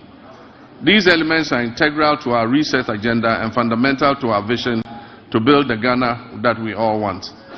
However, the water sector in Ghana faces considerable challenges, including illegal mining activities that contaminate freshwater sources, rendering them unsafe for drinking and agriculture. This alarming situation highlights the critical need for a decisive and ongoing effort to combat illegal mining to save our environment and our public health. Government will prioritize completing new and ongoing water projects to improve access to safe drinking water. This commitment should be good news for the people in the Keta, Adaklu, Wenchi, Sekendi Takrade, Asankragwa, Sehiyuoso, Dodoaso, Kweman, Damfa, Goso, Dwabeng, Aveime, and Edubamso. We'll also tackle critical water projects in Damango, Tamale, Yendi, Sunyani, Techiman, and Takwa to ensure broader access to potable water nationwide. Mr. Speaker, Ghana has a coastline that stretches approximately 550 kilometers. 2/3 of this coastline is threatened by tidal wave erosion, which impacts nearly 30% of Ghana's population. Rising sea levels have exacerbated vulnerabilities in coastal areas, leading to flooding, habitat loss, and community displacement. Consequently, coastal protection has emerged as a critical national priority. And so, for the communities that are threatened by flood currently, we're going to prioritize building sea defense to be able to protect you. Flooding has become an all too frequent occurrence in many urban centers across the country, resulting in tragic loss of life, livelihood, and property. This scenario underscores the urgent need for sustainable solutions to address these pressing challenges. Many of our drainage systems are inadequate. They are worsened by careless waterway construction and obstruction, and the relentless encroachment on wetlands and floodplains. To tackle these issues, we have to explore alternative sources of funding to support essential drainage works, desilting, flood control, and coastal protection. Mr. Speaker, the quality of life of any nation relies significantly on a well-regulated and efficient housing market that guarantees access to decent homes. Our housing deficit is estimated at over 1.2 million units, and this has been the situation for many decades. High costs associated with land acquisition, construction material, and access to financing have made home ownership unattainable for many, primarily affecting vulnerable populations and contributing to the rise of slums. This government is steadfast in its commitment to complete all ongoing housing initiatives, beginning with the Saglemi Affordable Housing Project. We'll also implement a low-cost social housing project supported by a district housing scheme. This project aims to remove the financial barriers to home ownership. Workers in the formal sector, public or private, who have about 15 to 20 years before retirement, can purchase and own a house in cedis and have the cost deducted monthly from their salaries until the house is fully paid up. Mr. Speaker, illegal mining, commonly known as galamsey, has inflicted tremendous harm on our forests, leading to significant land degradation and pollution of vital water sources. This reckless activity threatens Ghana's environment and public health. Mr. Speaker, I'm sad to report that presently 44 of the country's 288 forest reserves have been impacted. An area that is alarmingly equivalent to approximately 8,000 football fields has been completely destroyed. Mr. Speaker, the pollution levels in major rivers within the southwestern basin are critically high, with turbidity levels far exceeding possible units. To combat this urgent crisis, we are implementing a proactive approach that includes robust and impartial law enforcement, meaningful stakeholder engagement, and the creation of alternative livelihoods for our citizens involved in galamsey. We are expanding the Minerals Commission regional offices to strengthen their regulatory oversight. We will establish a framework that categorizes mining activities into small, medium, and large scale, each with its tailored regulations. Mr. Speaker, we will establish a gold board, and we're in the process of doing it. Legislation will come to this House shortly. This gold board will ensure effective governance of the gold industry. At the same time, we wish to take advantage of Ghana's salt production capacity to place it as a central export commodity under the African Continental Free Trade Area. We will also seize opportunities presented by the global shift towards net zero emissions to craft policies related to critical minerals such as lithium. The anticipated development of the integrated aluminium and iron industry will significantly increase the value of Ghana's natural resources. In our commitment to restoring degraded forests, we will launch the Tree for Life restoration policy and the Blue Water Initiative, which will transform mined-out areas into ecological recovery zones. This ambitious afforestation program aims to establish more than 50,000 hectares of new plantations, and undertake 5,000 hectares of enrichment planting annually. We'll also implement public sensitization campaigns to foster sustainable forest management practices and uphold the Wildlife Resource Management Act. We're going to involve school children and the general public in tree planting and tree growing. Mr. Speaker, comprehensive reforms will be introduced to enhance transparency and efficiency while ensuring tenure of security in land administration. Climate change remains a pressing concern for Ghana and the global community. To meet our climate mitigation targets, Ghana has allocated 24 million metric tons of its carbon budget, totaling 64 million metric tons of carbon, for authorization under Article 6 of the Paris Agreement.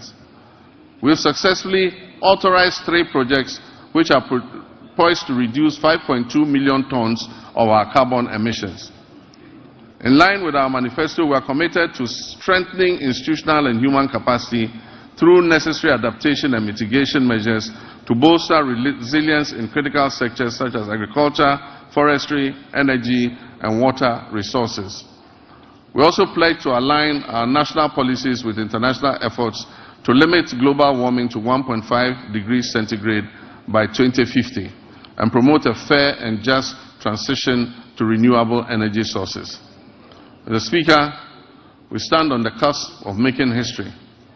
The history of a country that prioritizes transparency and accountability as key elements of governance. During my campaign for president, I pledged, as captured by the NDC's 2024 manifesto, to take a strong stance against corruption. Mr. Speaker, we must end state capture. Mr. Speaker, we must end the purchase of state and public assets, such as land and other immovable assets, by members of the political class. Mr. Speaker, I pledge to fight corruption head-on by implementing Operation Recover All the Loot, oral.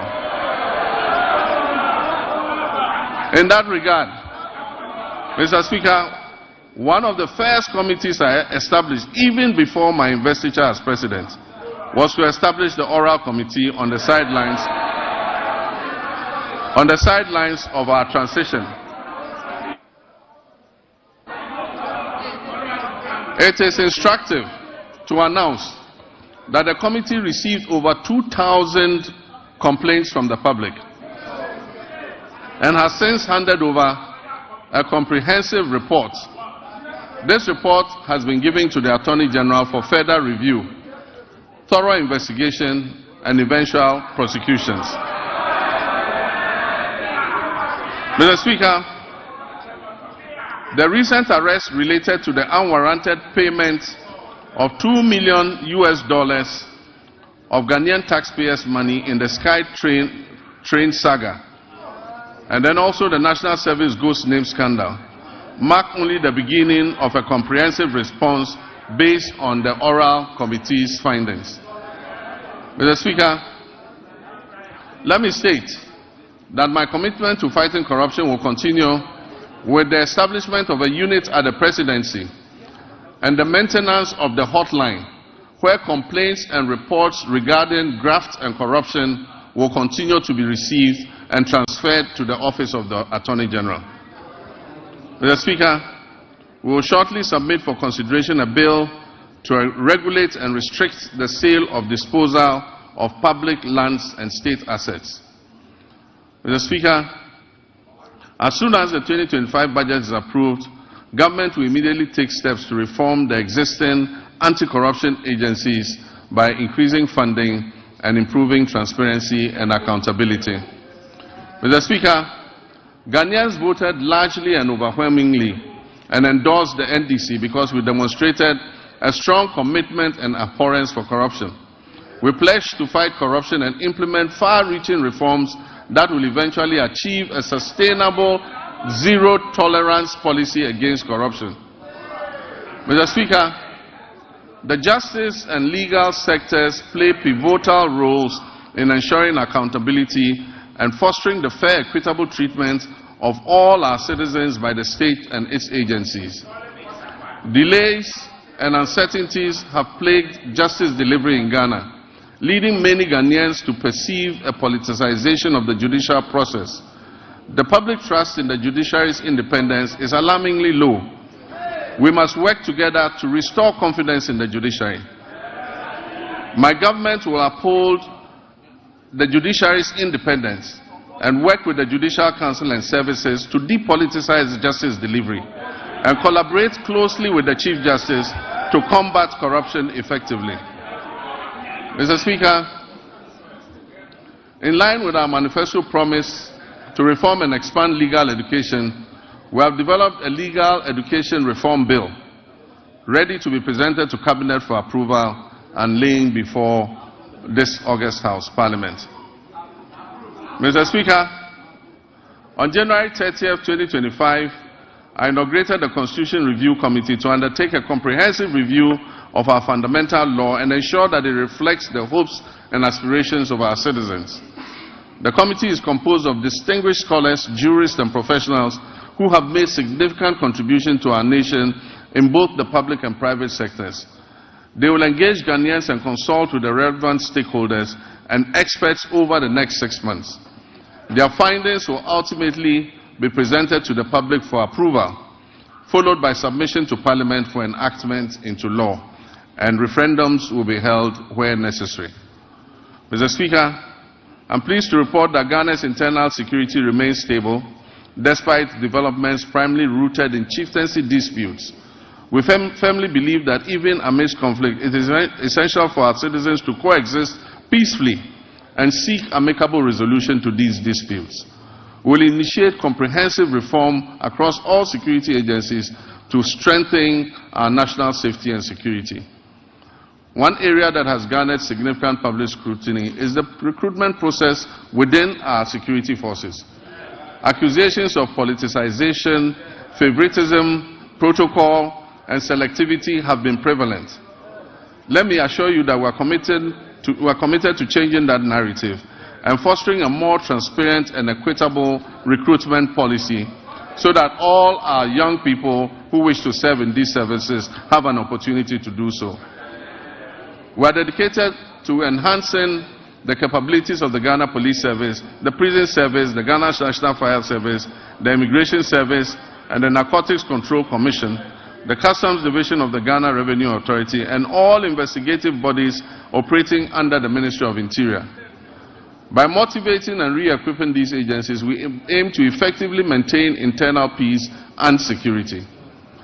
Mr. Speaker, I want to reaffirm this government's unwavering commitment to prioritizing the welfare and well-being of our brave men and women in uniform who sacrifice daily to uphold law and order and secure our nation's peace. We will invest in adequate equipment and suitable accommodation for our security personnel. As Commander-in-Chief of the Armed Forces, I want to emphasize our determination to strengthen our democracies. This is particularly true given the troubled proliferation of military-grade weapons that have fallen into unauthorized hands. These weapons pose a significant threat to our national security and our constitutional democracy. They endanger the safety of all Ghanaians and potentially exacerbate existing conflicts such as chieftaincy disputes, and in many cases fall into the hands of armed robbers. Since taking office, we have pursued a responsible approach to account for these unregistered weapons while maintaining stability within the security apparatus. I'm pleased to report that we've made substantial progress and are committed to ensuring that those responsible for this situation are brought to book. In our efforts to safeguard our citizens, Mr. Speaker, to safeguard our territory, to maintain our democracy, we remain vigilant against the threat of violent extremism and terrorism. Therefore, we are resolute in enhancing our defense mechanisms through diplomacy, counterintelligence, information sharing, infrastructure development, and the acquisition of appropriate technology. Achieving a stable and secure nation necessitates the motivation of our uniformed personnel. Currently, the Ghana Armed Forces faces a housing shortfall of over 17,000 units, and we recognize that the inadequate state of barrack accommodation needs to be addressed promptly. In addition to housing, we'll prioritize improvements to rations and fuel supplies for our security forces. Quality healthcare is another critical aspect of motivating our armed forces. As we work to expand and improve facilities at the 37 Military Hospital, complemented by the recently restored oxygen plants, we remain committed to finishing the delayed Afari Kumasi Military Hospital, which is still a top priority for my government. The goal is to complete and operationalize this facility before the end of this year. Mr. Speaker, like many other state institutions under the previous administration, the Ministry of Defense is burdened with approximately 3.7 billion cedis in debt, a figure that continues to grow as new and undisclosed debts are uncovered. However, the demands of our Army, Navy, and Air Force continue to rise, necessitating the need for modern platforms for effective operations.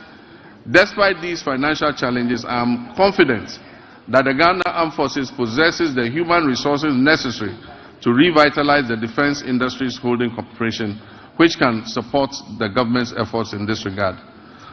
DHOC, which was begun under the late President John Evansatamils of blessed memory during my tenure as chair of the Armed Forces Council, is essential for fueling Ghana's industrialization drive, which is aligned with our 24-hour economy initiative. Although DHOC has expanded, it's yet to be fully optimized to deliver the returns needed for the Ghana Armed Forces and our nation. I've tasked the Minister for Defense with incorporating innovative and significant private sector participation into DHOC's operations to harness its considerable potential for economic growth. Mr. Speaker, Ghana's strong international reputation was reaffirmed by the historic participation of foreign leaders during the swearing-in of the President, myself, and Vice President Nana Jane Opoku-Agyeman on January 7th, 2025. Mr. Speaker, it reflects the confidence our country's stability and democratic progress has engendered in the international community. Ghana remains committed to its Pan-Africanist ideals, non-alignment, democracy, and global cooperation, and the rule of multilateralism, embracing a policy of friends to all and enemies to none. We will continue to cultivate diplomatic ties based on mutual respect and shared values. Mr. Speaker, Ghana is open for business. Our policy on economic diplomacy focuses on export diversification, foreign investment, and job creation. A new blueprint and delivery unit at the Ministry of Foreign Affairs with clear performance indicators will be launched soon to ensure foreign engagements yield tangible benefits for our people. Because of emerging security threats, especially on our borders, Ghana is committed to security initiatives, particularly in the Sahel region. We will maintain a continuous engagement with our Sahelian neighbors and continue to work with them to resolve the difficult situation that they are confronted with. I have appointed a special envoy to help sustain diplomatic relations with our Sahelian neighbors, aiming to achieve their reintegration, if possible, back into our regional bloc. Mr. Speaker, we will expand passport application centers nationwide to reduce processing times to 7 days. We wish that a passport will be delivered within 7 days from the date application is submitted. These comprehensive reports at the passport office is going to align with our vision of a 24-hour economy. The passport office is going to work 24 hours to process passports that have been applied for. Mr. Speaker, as we reset Ghana to serve Ghanaians better, government will also revamp the labor administration institutions in the country. We'll promote social dialogue and foster harmonious industrial relations among stakeholders. In the coming months, the National Tripartite Committee, led by the Sector Minister, will organize a national labor conference to discuss pertinent issues affecting labor and employers. The recommendations are expected to influence and shape government's policies and programs in this sector. Mr. Speaker, we will launch the Ghana Labour Export Program, which would allow Ghanaians to go abroad and work with countries that we have signed agreements in specialized areas like engineering, technology, welding, carpentry, masonry, and nursing, teaching, and so many and so forth. The government will maintain strict fiduciary responsibility for the operation of the National Pensions Regulatory Authority and the Social Security and National Insurance Trust. This year, the NPRA will fully automate its internal operations and the pension industry will be regulated. This is critical to safeguarding the growing pension fund assets. As part of measures to increase pension coverage in the informal sector, which currently stands at only 11%, the government will implement an informal sector pension inclusion initiative to increase participation in micro-pension schemes. Decentralization has been at the heart of our government system, yet key players in the process, such as assemblymen and women, often face neglect and inadequate compensation. Mr. Speaker, I did promise to pay modest allowance to our assemblymen and women, and I'm committed to keeping this promise. The Honourable Minister, when he presents the budget to this House, would have a provision for allowances for assembly members. Mr. Speaker, I have just unveiled the state of the nation as I came to meet it. I've also disclosed several measures that I intend to take to address the challenges we have inherited. Nonetheless, no matter how well-intentioned our efforts to reset our economy are, they will not yield the desired outcome without the support of the people of Ghana. And so, to my dear countrymen and women, you have clearly and unmistakably expressed your displeasure with the poor governance and corruption that has existed in the past. Mr. Speaker, some of our compatriots did so even at the peril of their lives, just as our 28 February crossroads shooting national heroes did in the Gold Coast. May all such martyrs of democracy, those who have died in the process of elections and in the process of just exercising their civil rights, may they rest peacefully in the bosom of the Lord. Mr. Speaker, we will, as I promised, investigate these deaths and we will provide appropriate compensation to the families of those who have died during the elections. My brothers and sisters, you gave me a compelling mandate that leaves no one in doubt about your expectations of me and my government. You embraced the vision to generate new and well-paying jobs through the 24-hour economy initiative. The arrogance of power that you so much abhor will be a thing of the past. I will enforce and demand the highest standards of performance from those I have chosen to work with me to improve the circumstances of our country. I'll publish a code of conduct that they will be strictly made to abide by. Mr. Speaker, it would be remiss of me if I didn't admit that the entire economic value chain is currently in the internal ICU, As I recall mentioning a few intensive care units, as I recall mentioning a few years ago when we were still in opposition, the economy is even worse than we had envisaged.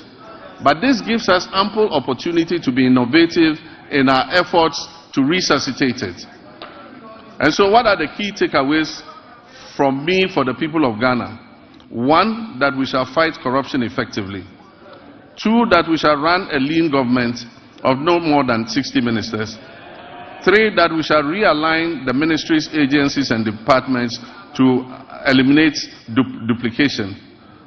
4, that will introduce austerity, reduce wasteful expenditure and spending, and improving tax collection.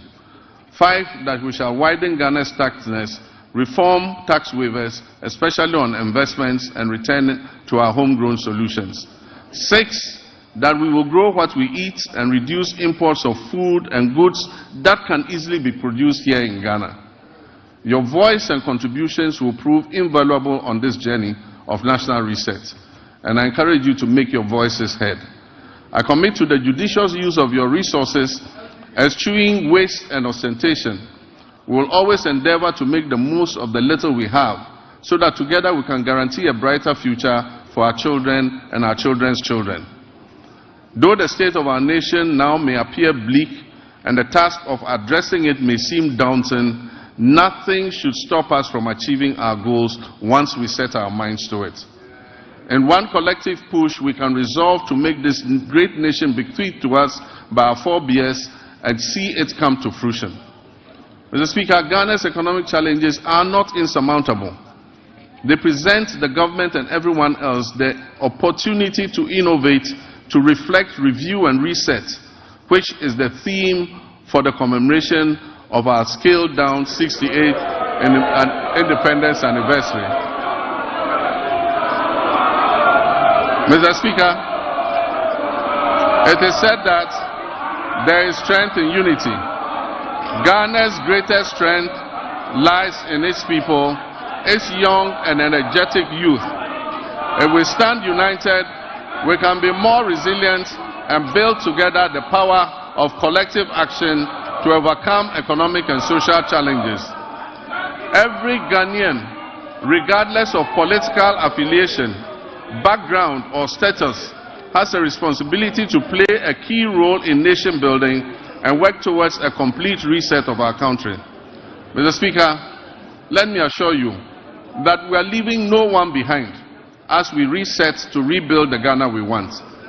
We will rebuild a Ghana that works for all of us and not just a few. We shall live the dreams of our forebears in our lifetime. And so, my countrymen and women, where despair once existed, let hope radiate. And where the sun appeared to set on our bright prospects as a nation, let a new dawn of enthusiasm and renewal supplant it. So that when I come and stand here next year to present a message of the state of our nation, it will be one brimming with excitement and happiness. Mr. Speaker, I thank you very much for this opportunity. I thank honorable members for your kind attention. May God bless our homeland, Ghana. Thank you.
Honorable members, please resume your seat.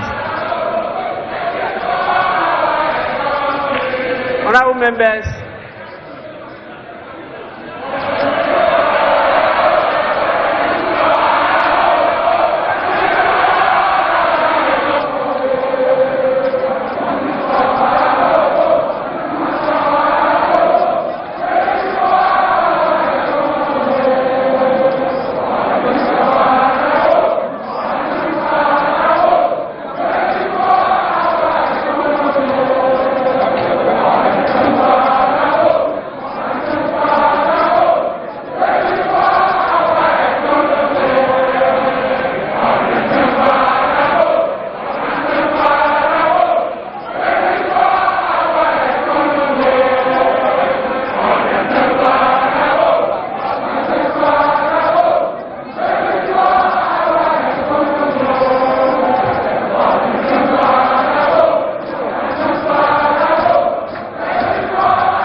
members. Honorable members. Order. Order. Order. Order.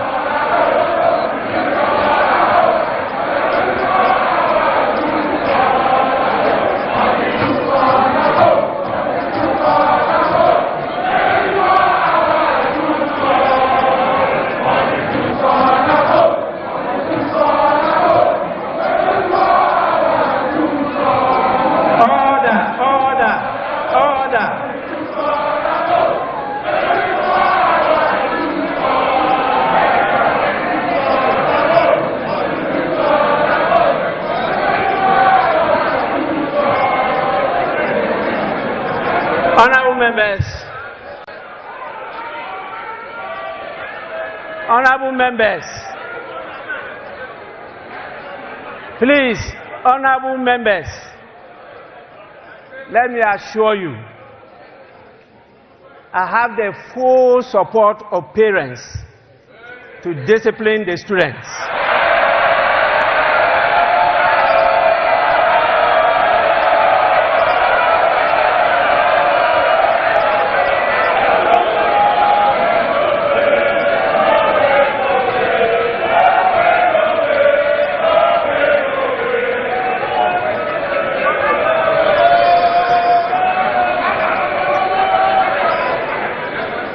I will not accept any apologies again. Honorable members, in accordance with Standing Order 72, Rule 4, I convey to His Excellency the President the gratitude of the House for the address. Honorable members, again, in accordance with the practice of this House, a formal communication will be forwarded to His Excellency the President after the House has thoroughly debated this address. So you will soon have your say. In accordance with the standing orders of the House, I want to know from the Majority Leader any indication regarding adjournment of the House. In other words, Honorable Leader, can you move for an adjournment?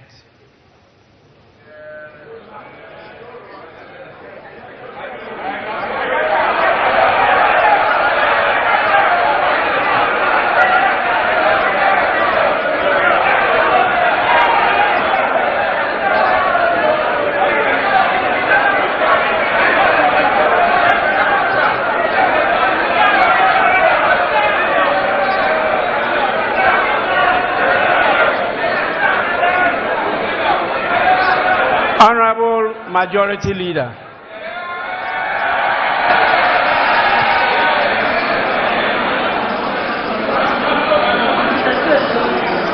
Thank you. Thank you very much, the Right Honorable Speaker. Right Honorable Speaker, we wish to thank His Excellency the President for fulfilling his constitutional obligations under Article 67 and duly presenting to us a message on the state of the nation. So, Speaker, things are clearly bleak. So, Speaker, I see on this side of the House my colleagues in black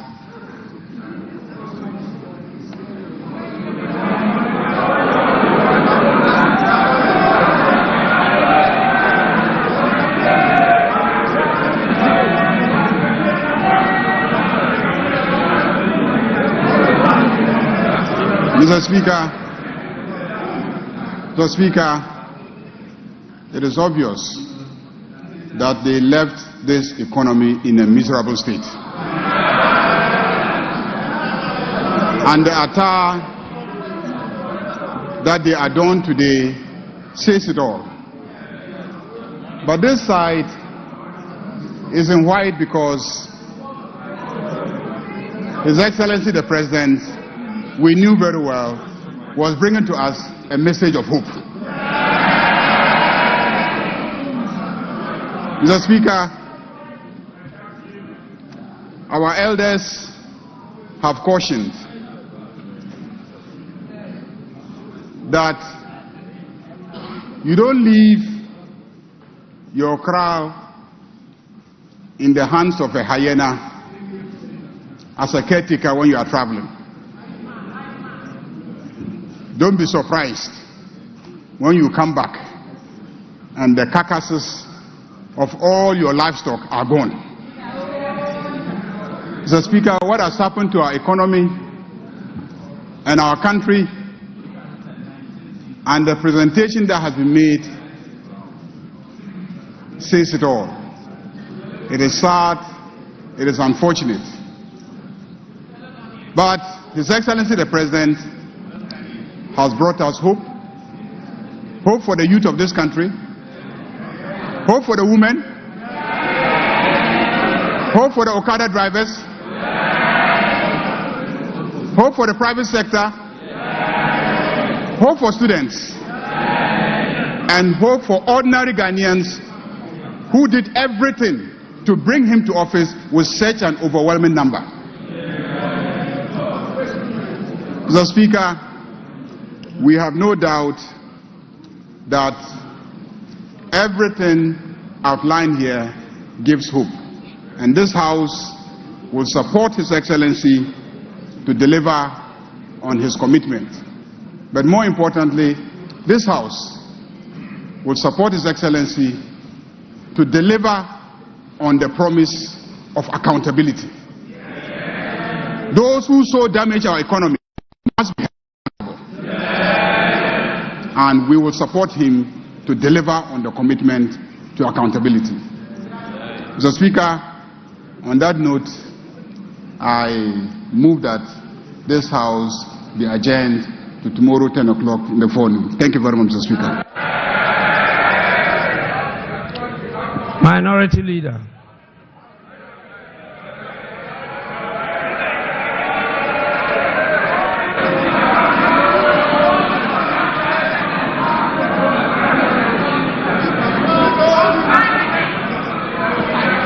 Mr. Speaker, let me, on behalf of the Minority Caucus, congratulate His Excellency the President first on his election. This is the first time after the election that he's been to this chamber and to deliver a message on the state of the nation. Our side take this opportunity to congratulate you and wish you well. Second, Mr. President, on the 21st of February 2013, you notably said, quote, Mr. Speaker, the meat is now down to the bones. This was on the occasion of your address to Parliament. And you said that the meat is now down to the bones. This was at the time, Mr. President, that you were President of Ghana. And you had served as chair of the economic management team of your own government. Yet, when you came to this house, you lamented on the same state of the economy that you had presided and re-echoed the point that we are left with just the bones. Mr. Speaker, the President again says that he has delivered less ministers. But it is clear that his strategy is, if less, more divide. You have appointed few ministers, but more and more and more presidential staffers and more committees.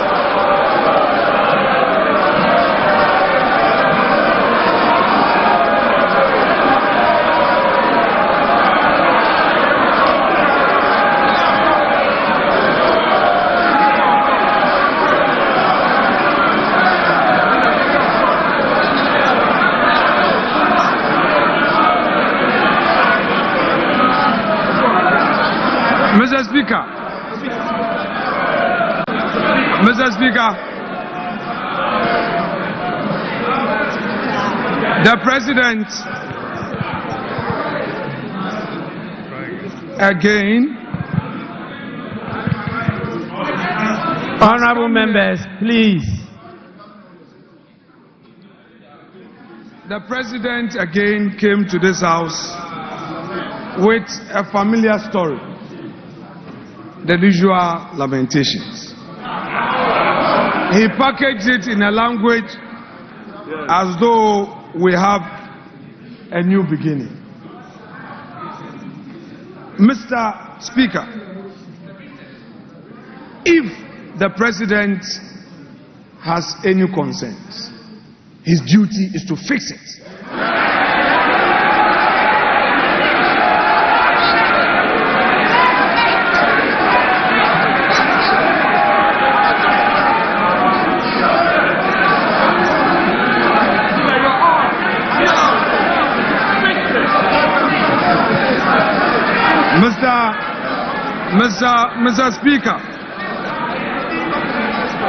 Mr. Speaker, His Excellency, the President,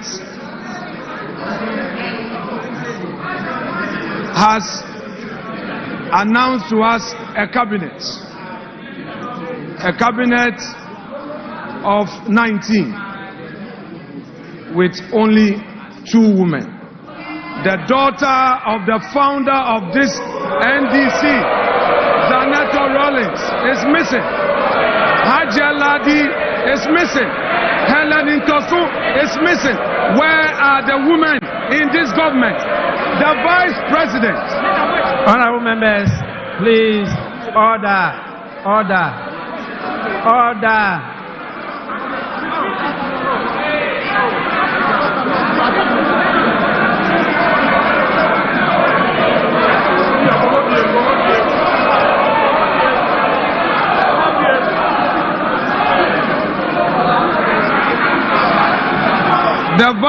The Vice President is part of the government, and we are seeing only 2 women in cabinet, and the Vice President is sitting there. In percentage terms, we have only 10% of women in cabinet.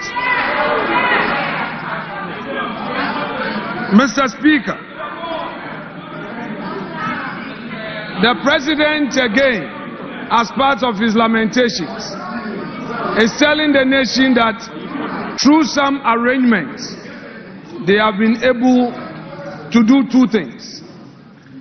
Pay domestic bonds that matured, and then also they have successfully done some financial engineering to pay some energy sector debts to keep our lights on.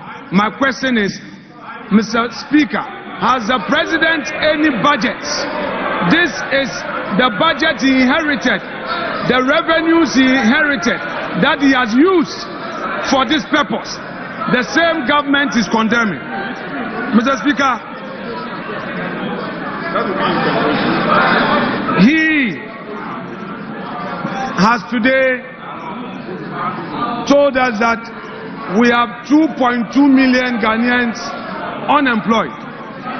But what he has forgotten, that in his administration, in less than 100 days, all we know is sack them, dismiss her.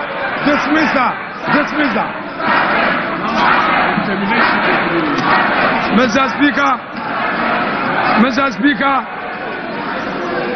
on the streets of Accra today, the youth of the country are saying that Mahama Baku termination bebre. Mr. Speaker, we are happy to hear from the president that he is going to launch the Nkokon Kitinkiti.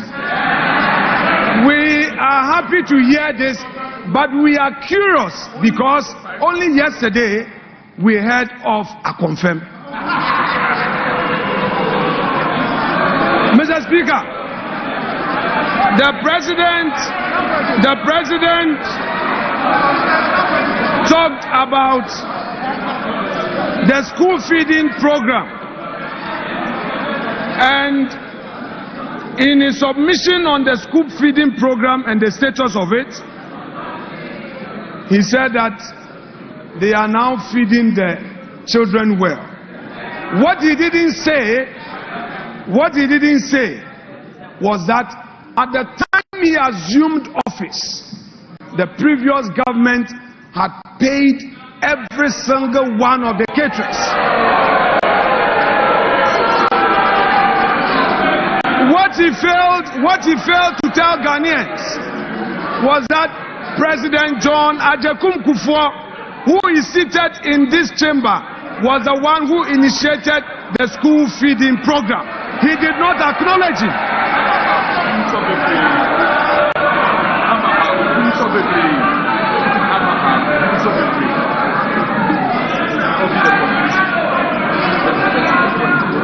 Mr. Speaker, what are we seeing in this government? The same old stock. The same old stock. There's nothing new. There is nothing like transformation. Only yesterday, Mr. Speaker, the youth of the NDC besieged the headquarters of the NDC demanding for jobs. Where are the jobs? Mr. Speaker, today we are seeing the 184 or so filling this chamber, the 183, plus the independent MPs who have caucused with the NDC. Today this house is full. But Mr. Speaker, Mr. President must know that the majority is frustrated. They don't come to the chamber because there are no jobs for them.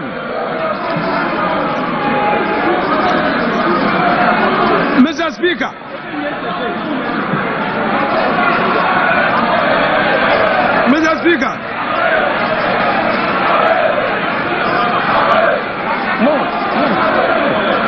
we have patience.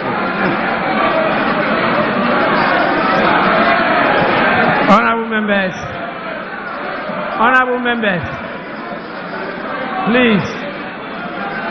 Honorable members,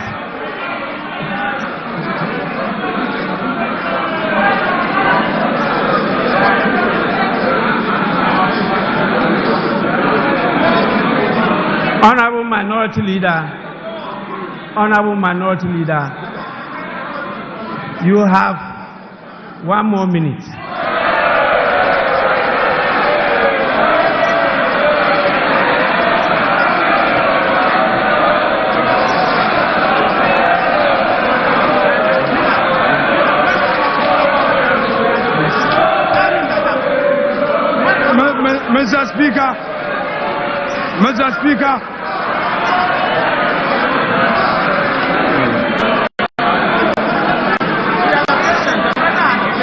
Mr. Speaker, when Akufo-Addo was here on his last sonar, Akufo-Addo had patience for Emmanuel Ama Kofi-Boa to speak.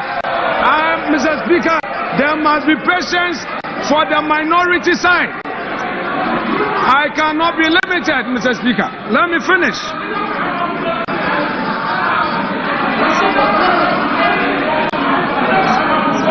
Mr. Speaker,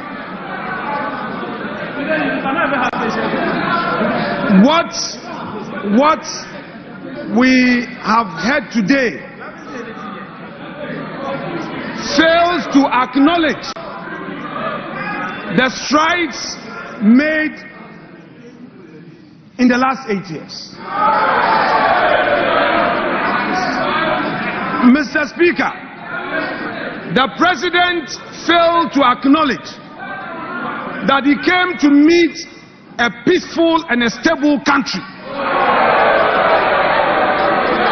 2, the President failed to tell us that he came to meet a public and civil service that the government, in spite of all challenges, was able to pay consistently. Mr. Speaker, the President failed to tell us that in spite of all the crisis, consistently the Akufo-Addo government was able to increase wages, and the minimum we did was 11% as compared to his 10%. Honorable Minority Leader, Mr. Speaker, to conclude. your time is Mr. up. Speaker, to conclude. Honorable members, my attention has been drawn to the presence of more distinguished members, and I want to draw your attention to them.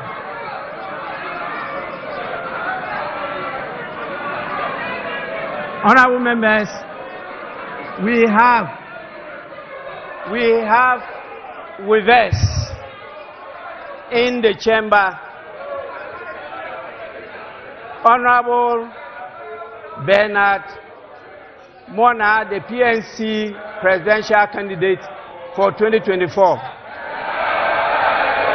2, honorable members, we have the APC presidential candidate Hassan Abdullahi Ayarga.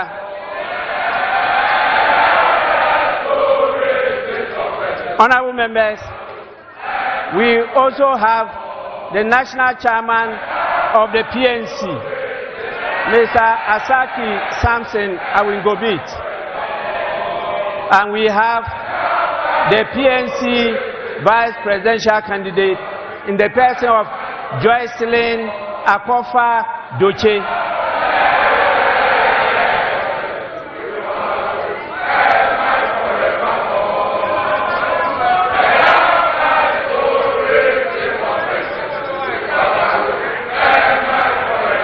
Honorable members, I now put the question.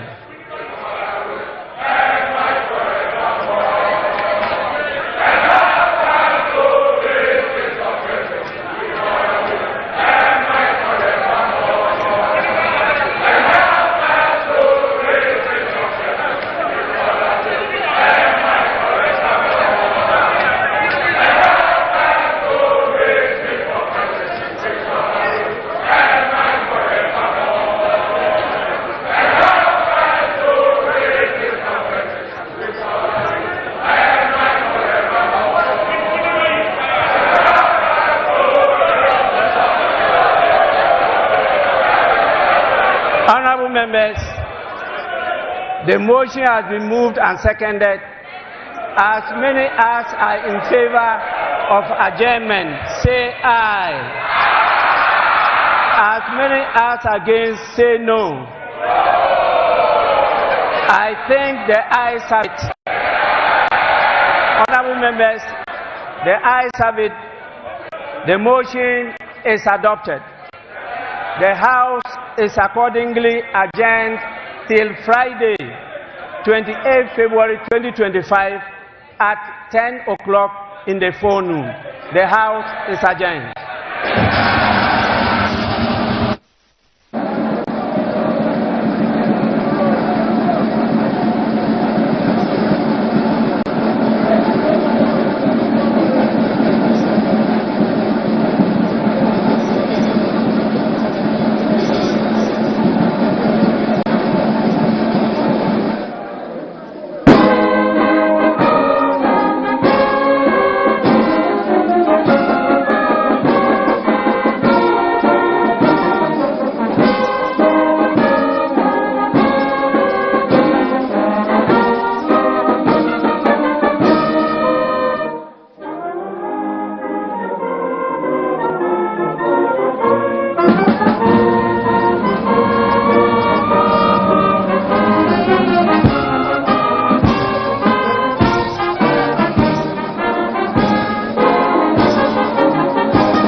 Thank you.